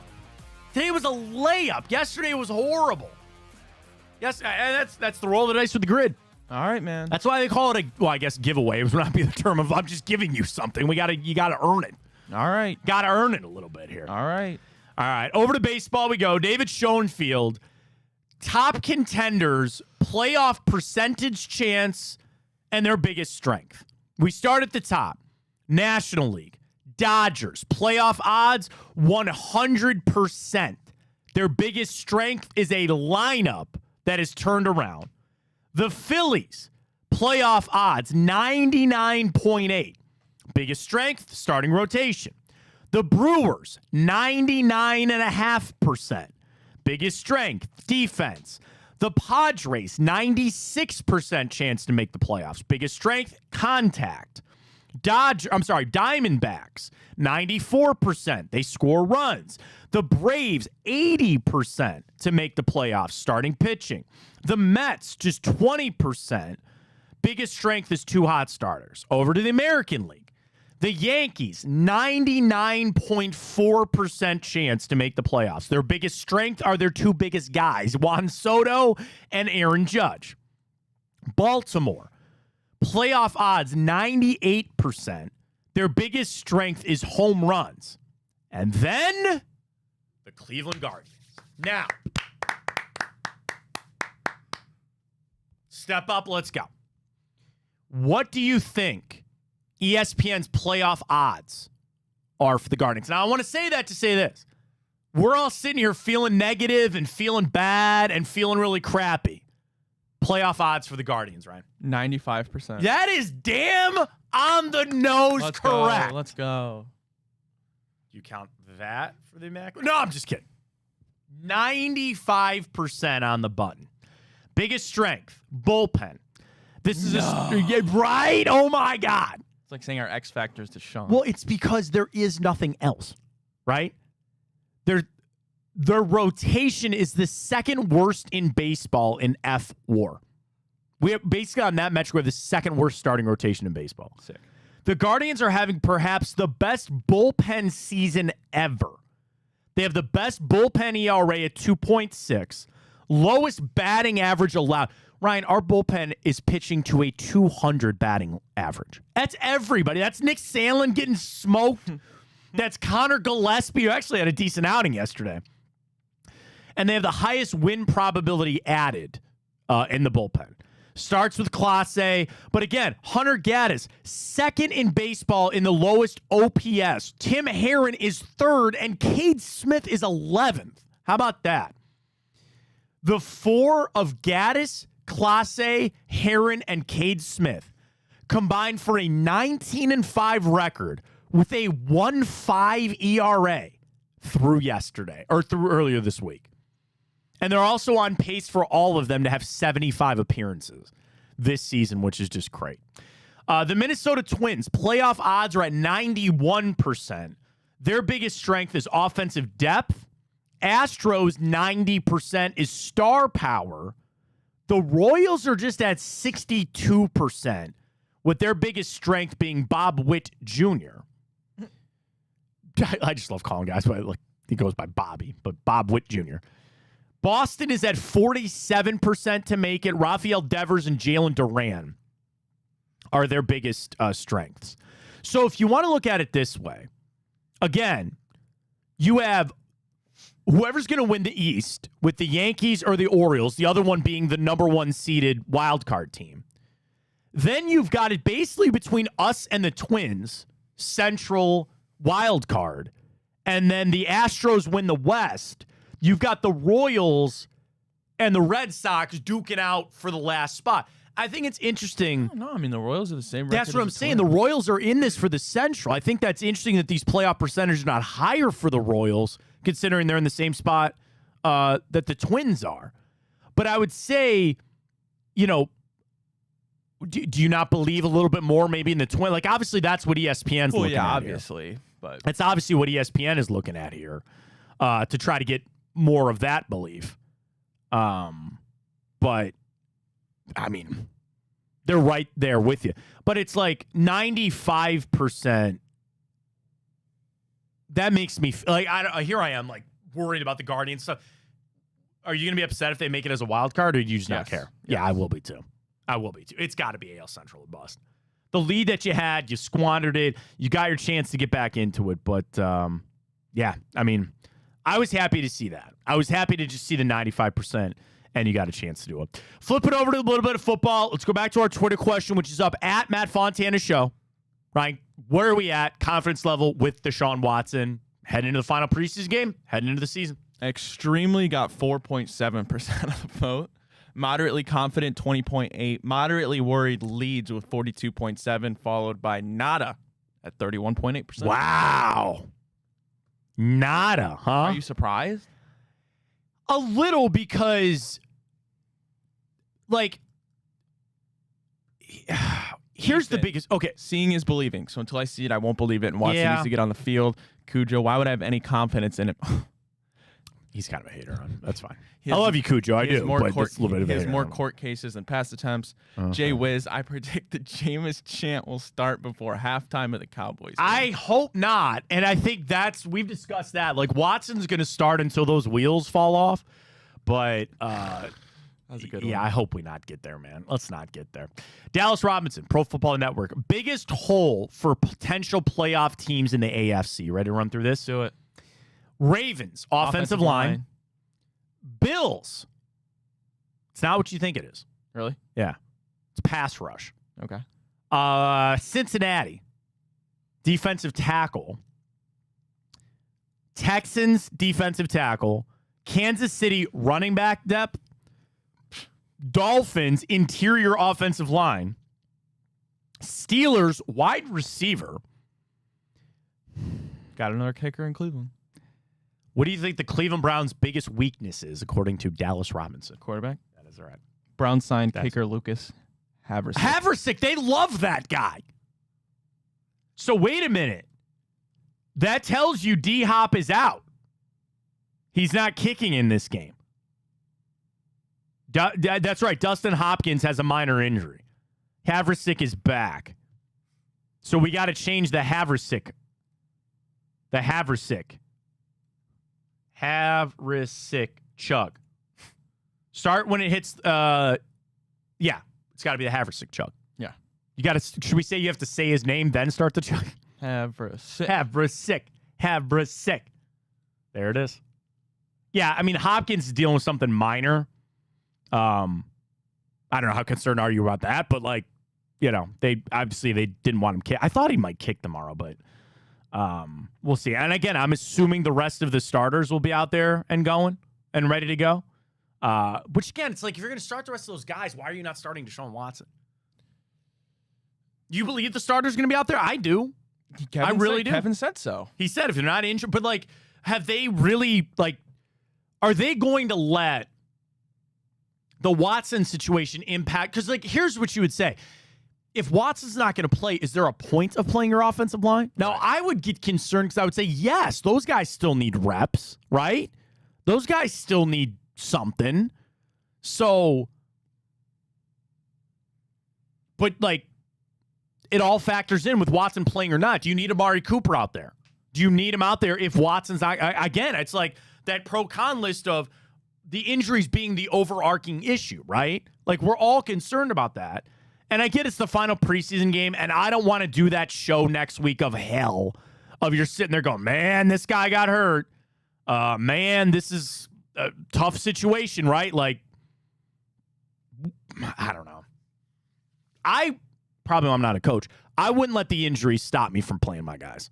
As far as like the risk of getting injured, yes, if you're dealing with a minor injury, you're not going to play. But if you're healthy and you've gone through camp, I want you out there. I'll give you another guy I really want to see out there. Even if it's Jameis throwing, don't you want to see a little Jerry Jeudy tomorrow night? I would love to see some Don't Jerry you want to Jeudy. see a little bit of that? And obviously people have been out of practice and the Browns have seen him in practice. I'd like to see a little Jerry Jeudy. There's something I'd like to see with him. So as far as Watson goes, yeah, but I need Jerry Jeudy out there as well. Njoku, take it or leave it. Amari Cooper, take it or leave it. Rest of the offensive line, kind of the same thing. But I'd like to see a little Jerry Jeudy out there. All right, let's do this. Catch our final break of the morning. We got a lot to do in our final segment. We will wrap up the drinking game. We know our last suggestions in for that.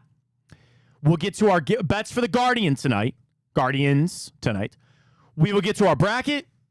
And we got time up. We'll do all that coming back. Fontana Show right here on Big Play. Stay with us. I'm Garage Beer, and this is Bobby Carpenter. Garage beer.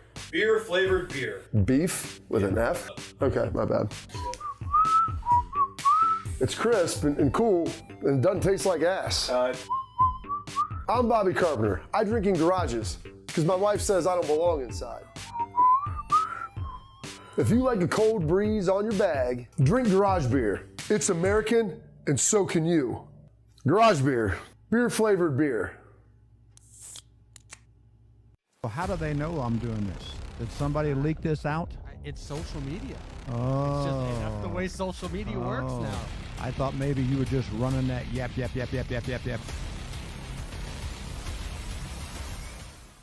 Welcome to Big Play, a sports media team that started back in 2014, and now we're not in a garage. Look at us, incorporating some of Cleveland's favorite sports personalities, bringing you fun and compelling content from downtown Cleveland. Coming to you live from the shores of Lake Erie and Burke Lakefront Airport, join Team Big Play for all the best sports talk in Ohio. Check us out on social media at Big Play, bringing you fun and compelling content from downtown Cleveland. Anthony Schlegel, just how physical he was.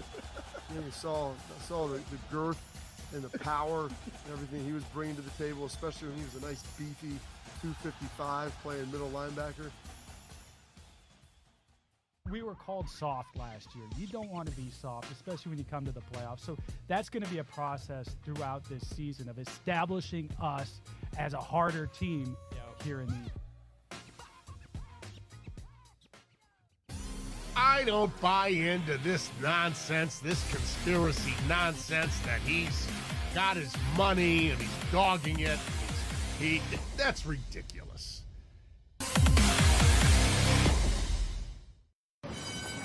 They're off in the Kentucky Derby as Authentic takes them around the far turn. Tis the Laws making his move now, and they're into the stretch. These two stride for stride. Authentic, tis the Law. Here's the wire. Authentic has won the Kentucky Derby.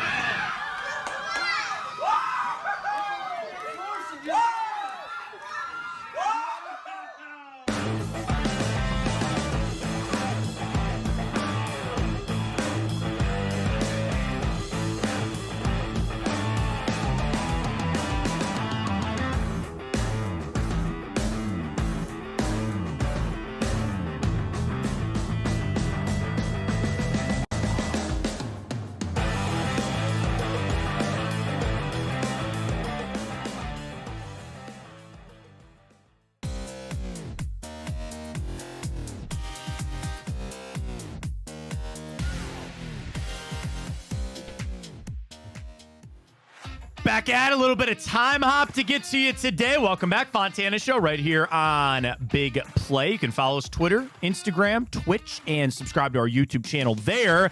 Hopefully we'll have that giveaway next week from the grid, but we'll get you going on that. Got birthdays to get to. I wanted to see, I'm trying to look this up quick because I didn't have too many movies, which I hate. I love doing the movies with you.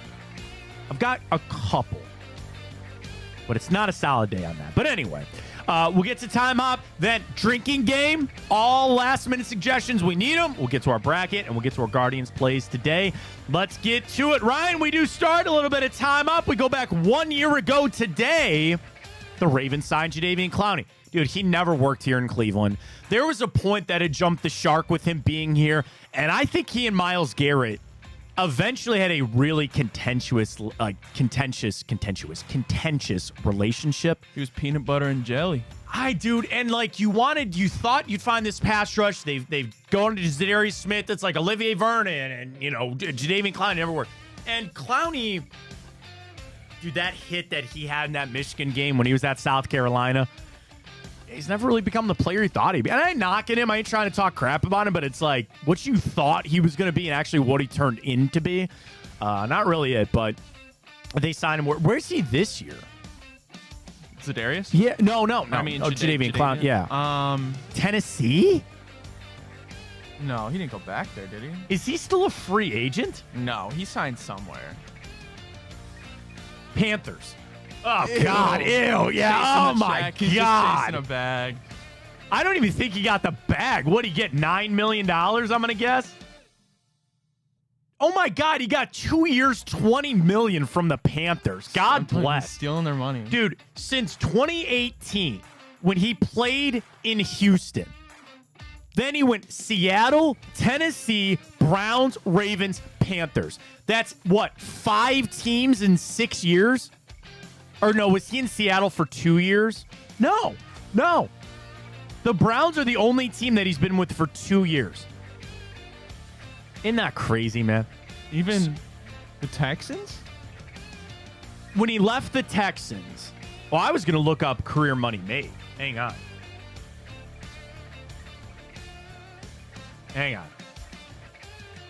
Career earnings. How much do you think off Spotrac here? How much money do you think Jadeveon Clowney has made in the NFL in his career? $70 million. $85 million. $85 million. Spotrac is so much better. Hang on. Or I'm sorry, Over the Cap is so much better. I want to look career here. History. Here we go. Okay. Texans. Did he get the franchise tag twice? I don't know. Browns 8, Browns 10, Ravens only 2.5, and then now he's got 2 years of $20 million, 10 each. He made $35, $16, $15 million over his time with the Houston Texans. 15 for his year in Seattle, 13 for his year in Tennessee. A combined 18 over 2 years with the Browns. God bless, man. I guess. There you go. It is what it is. All right, little preseason action for you. We go back to the Browns. Preseason this day, 2018. Now, what is special about this, Ryan? That would be Baker's rookie year. Well, not only that, you got Hard Knocks. True. Remember? They was all inside because do you know what happened this day, 2018? Do you remember we were playing Philly? We lost, or we got a 5-0 win over Philly. Nick Foles, 2 interceptions. Baker, 76 yards and an interception. Do you remember this was the game? Is that not the year Philly won the Super Bowl? Yeah, I think it was. 2018. So we're Super Bowl champions. Oh, yeah, we beat them. There you go. Do you remember when Tyrod Taylor, it's my hand? Do you remember that? You don't remember? Gerard, I texted Gerard about it this morning. So, because the Hard Knocks cameras were on the sidelines, right? Tyrod got hurt, and they brought him over, and they just go, they go, is your leg? Like, what got hurt? And he goes, it's my hand. It happened this day with the Eagles. This day, 2018. Nick Chubb actually played in this game. 14 carries, 46 yards. Carlos Hyde and Dontrell Hilliard all got carries for the Browns. CJ Board, Rashard Hollywood Higgins, and Derek Willis, your leading receivers. BJ Bello, Christian Kirksey, and Myles Garrett were your leading tacklers in that game. All a bunch of guys that I don't think really play in the preseason much anymore. This day, 2015, Ohio State. I'm shocked it took this long. Ohio State became the first ever unanimous preseason number 1 in the AP poll in 2015. Because, again, they won the national championship. Everybody was all high and mighty on them. And nothing. No, I shouldn't say nothing. Just that. Cardell Magic ran out. Well, no. Remember they started that season. They didn't know who their quarterback was going to be. Was it going to be J.T. Barrett? Was it going to be that? Braxton was coming off the injury. So annoying. So annoying. Another preseason game for you. This day, 2014. Browns taking on the Rams in a little preseason action. Okay. Hang on, let me get you 2014 here. Oh, no, we were still St. Louis Rams at the time. We lose 33-14. Johnny Manziel, 10 out of 15 for 85 yards. Brian Hoyer, 10 out of 16 for 84 yards and a touchdown. Terrence West, Deion Lewis, your leading rushers. Andrew Hawkins, Miles Austin, Taylor Gabriel, your leading receivers. For the Rams, was that not, wait a minute. 2014. Was that not the game that Sam Bradford got hurt? I think it was. No idea. Yes. I'm almost positive that I remember that game because I was there. And I think Sam Bradford got hurt in that game. Austin Davis, Bradford before he got hurt, Sean Hill, and Garrett Gilbert all got starts. Is that when Greg Williams was our coach? I don't know about head coach. Maybe. 2014 St. Louis Rams. Or no, they had what's his face back then. Jeff Fisher was still there. Yeah, Jeff Fisher. Was Greg their DC? He was. He was there as their defensive coordinator. I think he probably took over maybe. Hang on. I'm on their Wikipedia. I don't know if it'll tell us anything about that. The season took a turn for the worse when Sam Bradford tore his ACL against the Cleveland Browns on August 23rd in the preseason game. That's right. I'm putting that down. Preseason versus the Rams. Sam Bradford tears his ACL for the Rams. That's right. I knew I remembered that.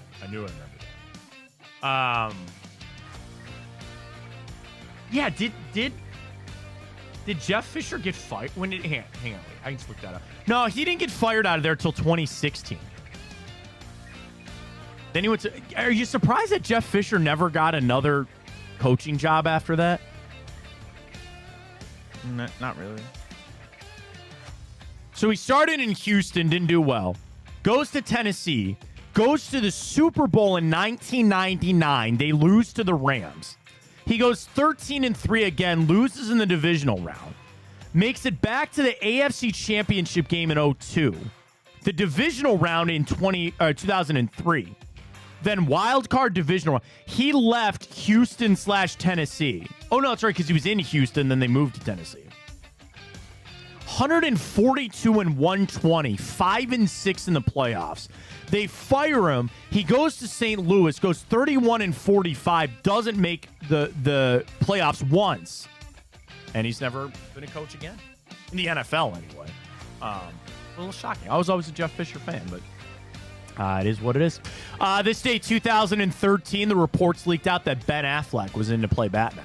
You know, I was talking to Scott and Casey on Twitter yesterday about how, like, you know, Ben Affleck was supposed to be the Batman. You know, the Matt Reeves one with Robert Pattinson, and then he bailed, and we got one of the greatest movies ever. But Affleck is Batman. Thumbs up, thumbs down. You only get one of the two. Oh, thumbs down. Really? Ben Affleck? I don't know. I guess I'm an apologist. Like, I don't hate it as much as some people, but it is what it is. This day, 2000. It was the first ever season finale of Survivor. Richard Hatch, a 39-year-old corporate trainer, wins the first season of Survivor. Isn't it still on? I'll watch it. Yeah, but I can't say I've ever really watched it. I get the premise. I know what it is, but the first ever season finale is day 2000. This day, 1991, the World Wide Web was opened to the public. Good idea, bad. No, it's a crazy place out there, man, but it all started. This day, 1989, Pete Rose accepts his lifetime ban from baseball. I feel sad that they'll put him in the Hall of Fame after he dies. You know, I feel pretty confident. I think they're going to let him in. Is it pronounced posthumous or posthumous? Posthumous. You will be posthumously inducted into the Hall of Fame. Because, yeah, obviously. I don't know. Maybe they won't. Maybe they'll stick to their guns on that. It never impacted his play. He deserves to go as a player. He was doing as a manager. Fine, don't let him in as a manager. Baseball's got so many problems, but he accepts his lifetime ban. How about this, Ryan? What were you doing at 17 years old? Probably junior, senior in high school? 17 years old, I would have been, in the middle of my senior year of high school. I turned 18 in the middle of my senior year of high school. How about Bob Feller? This day, 1936. To make me feel like shit. At the age of 17, made his major league debut. He struck out 15 guys. Yeah, I could have done that, though. 15 guys. I would have struck out 16. Almost struck out his age. You know, in golf, when they say go shoot your age, Bob Feller almost struck out his age. This day, 1936. They beat St. Louis 4-1. His 15 Ks was one short of an AL record back in the day, 1936. Very happy birthday goes out to Julio Franco, the ageless one. Joe Andruzzi, former Browns guard. Jeremy Lin, Cam Irving, Taylor Decker, former Indians utility man Casey Blake. I loved Casey Blake. Seth Curry, River Phoenix, Little Yachty, Scott Can, Rick Springfield, Keith Moon of The Who, and the late, great Mr. Kobe Bryant celebrating a birthday. What would Kobe have been today, man? 50? No. What? 47? You're right. He died in 2020 at only the age of 41. So he would have been 45? 45. Yeah. He's not that old. Well, happy birthday up to Kobe. I know he's looking down. All right, one television show for you this day. We go back to obviously TV show. This day, 1998. Surrounds a group. What? Rugrats. No. Not animated. Comedy. Surrounds a group of friends from an era of the past. A group of friends from an era of the past? Correct. They tried to revive this show, and I guess it went really bad, I guess. Nobody watched it. A recent revival of this show. I might need a little more. I'm shocked you need a little more. Or say it again. Say what you said. Okay. 1998. Comedy, television, group of friends from an era of the past. That 70s show. Correct. One of the Do best you TV know? shows. One of the best TV shows ever. You know the worst thing? That show was made in 1998 and set in the 70s. If that show was made now, it'd be set in 1998. Yeah, that's crazy. That's what they tried to do, that 90s show. I know, right? Right, exactly. It was okay. I never watched it. Okay. I know who Fez is. You know, Danny Masterson's in prison now because he's a piece of crap. I think he's dead. Danny Masterson? Or am I tripping? No, you're tripping. No, I thought he killed himself. Or did I just completely No, make that up? No, that didn't happen. No? No, he's still alive. Oh, He's not getting out of prison anytime Who am I soon. thinking of? Epstein? No. Oh, you know who? Hold on. You know who I think I'm thinking of? I don't know if I want to know who you're thinking of, but okay, fine. The dude who played Puck from Glee. I think he did it. I don't Or maybe I'm just completely making that up too. Can't you just Google? Aren't you on his Wikipedia? Yeah, hold on. Yeah, he's the one who did it. Was he a rapist? He was the same thing as Danny Masterson. Okay. Yeah. Child porn, I think. Yeah. He's got a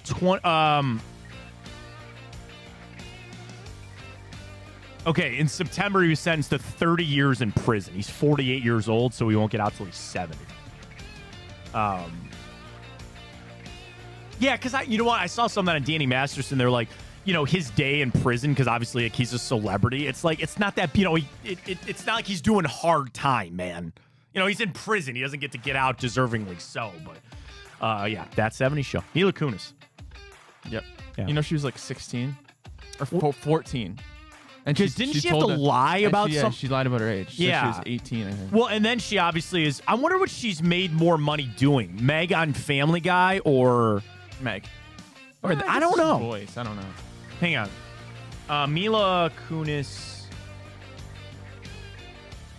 Isn't Ashton Kutcher a little bit out there too? Yeah. How much do you think Mila Kunis is worth? 150 million. $75 million. Ashton Kutcher's $200 million. Yeah, I wish I would know. Like, I wonder how much she's made off of Family Guy. Net worth explained, maybe? I didn't know this was a website. All right, box office, upfront page. Okay, got it right here. Okay, you're right. She apparently, according to this website, I've never been on, I don't know, it's weird. She's made about $7 million off that 70s show.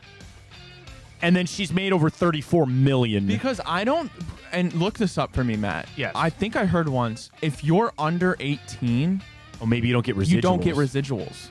It does say here that the 200 episodes that she did, she averaged $38,000 per episode. Yeah. So maybe you're right. Yeah.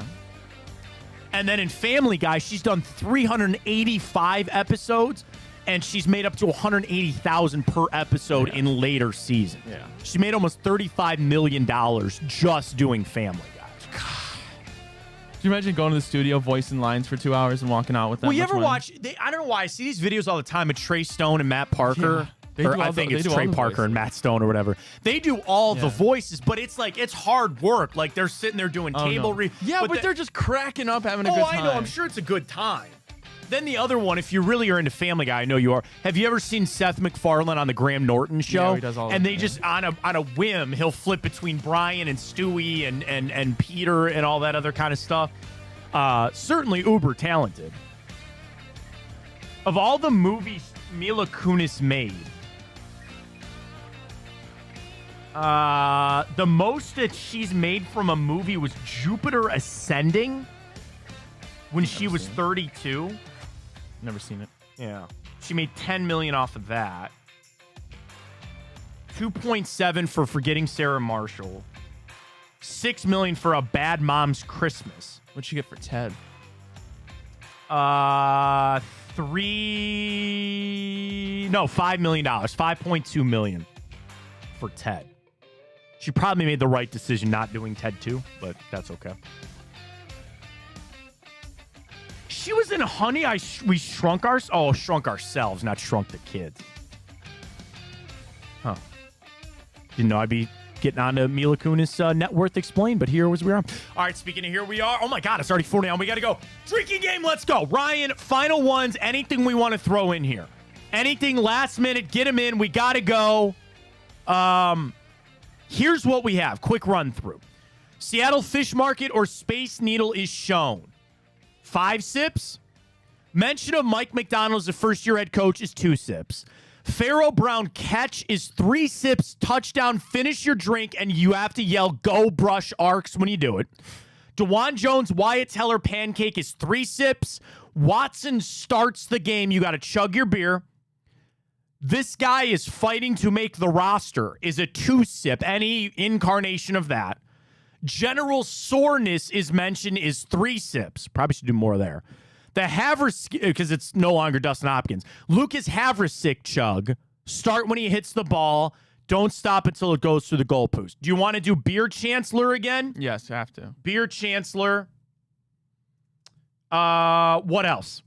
I want to take out who the blank is that guy and put in this guy's fighting to make the roster. I think that's fair, fine. right? It's fine. I need some lower sippage.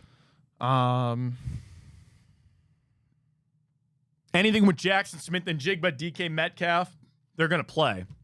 Are they? How about this?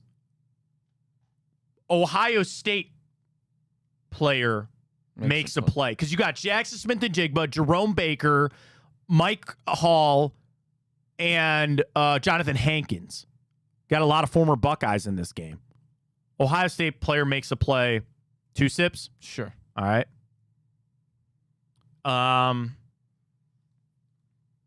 What else? I thought about what about a Starbucks reference? You're in Seattle. Amazon? Starbucks, Amazon? Reference? A Grey's Anatomy reference, 20 sips. Is that a thing? I don't know. It takes place in Is that Seattle. where it takes place in Seattle? Yeah. I don't really know. Frasier. Love Frasier. Great show. Anything else for the game? DTR? Yeah. DTR touchdown? Yeah. Okay. I'm just going to, I told you, I got to fly, so I'm going to leave this up to you to kind of assign sipper. We need like a 1 sipper. We need something 1 sipper level. So kind of low level here. We got some 2 sippers. We've got some 3 sippers. Is there, yeah, like, do you want to make this guy's fighting for the roster 1 sip? Nah, let's leave it at 2. It's Saturday. Maybe we get rid of 1 sips. It's Saturday, 10 o'clock. True, it is Saturday. Prime Enjoy time. your evening, with some garage beer. All right, we'll leave it with that. Maybe we'll add some more as we go, but we'll send that out. Presented by Garage Beer. Print it, put it up on your phone, whatever you got to do, and we'll get ready to rock. Speaking of getting ready to rock, guards! I'm not even going to look at the trends. I'm betting for them to win this freaking game tonight. They had damn well better. I'm going to take them minus a 1.5, maybe. No. You said 2.5. I said 2.5. You're right. You going to hold me to that? Yes. All right. Here's what I got. What are we, 7-10 tonight? Yep. All right, we're the minus 135 favorite. Over-under is 7.5. On my gut, I say take the over.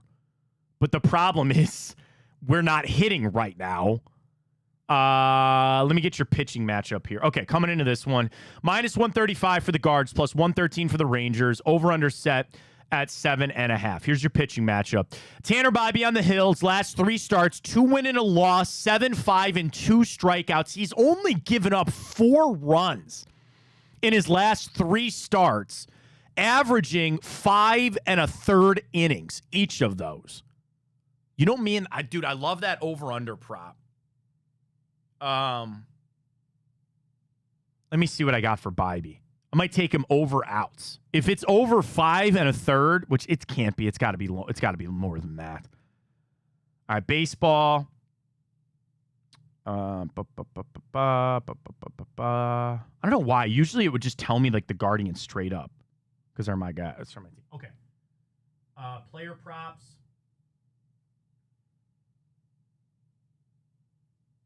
Pitcher outs. Tanner Bybee 17.5. So that'd be 5. 6. Yeah, he's gonna go 6. He'll go 6. You want to take over on that? Yeah. You want to give me 4 strikeouts? 5? 5. And then what did I say? Guardians minus 2.5. Yep. Gets me to 325.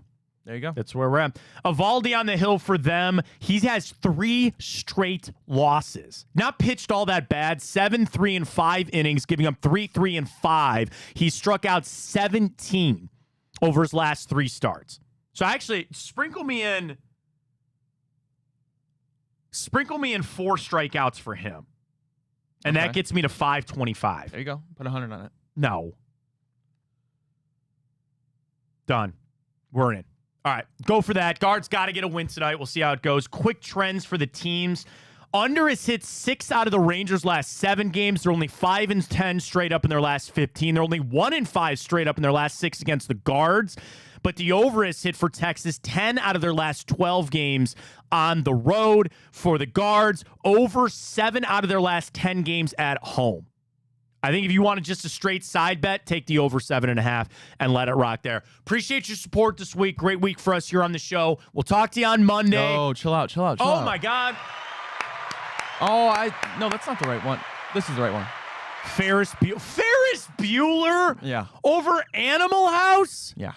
That's probably why I didn't want to do it. Yeah. Matthew Broderick, shout out. Should have been dazed and confused. It should have been dazed and confused. I don't know how that happens, but it is what it is. Folks, have a fantastic weekend. Enjoy the game tomorrow. Drink some of those garage beers. And we'll talk to you on Monday. For Ryan Tyler, I am Matt Fontana. As always, take it easy.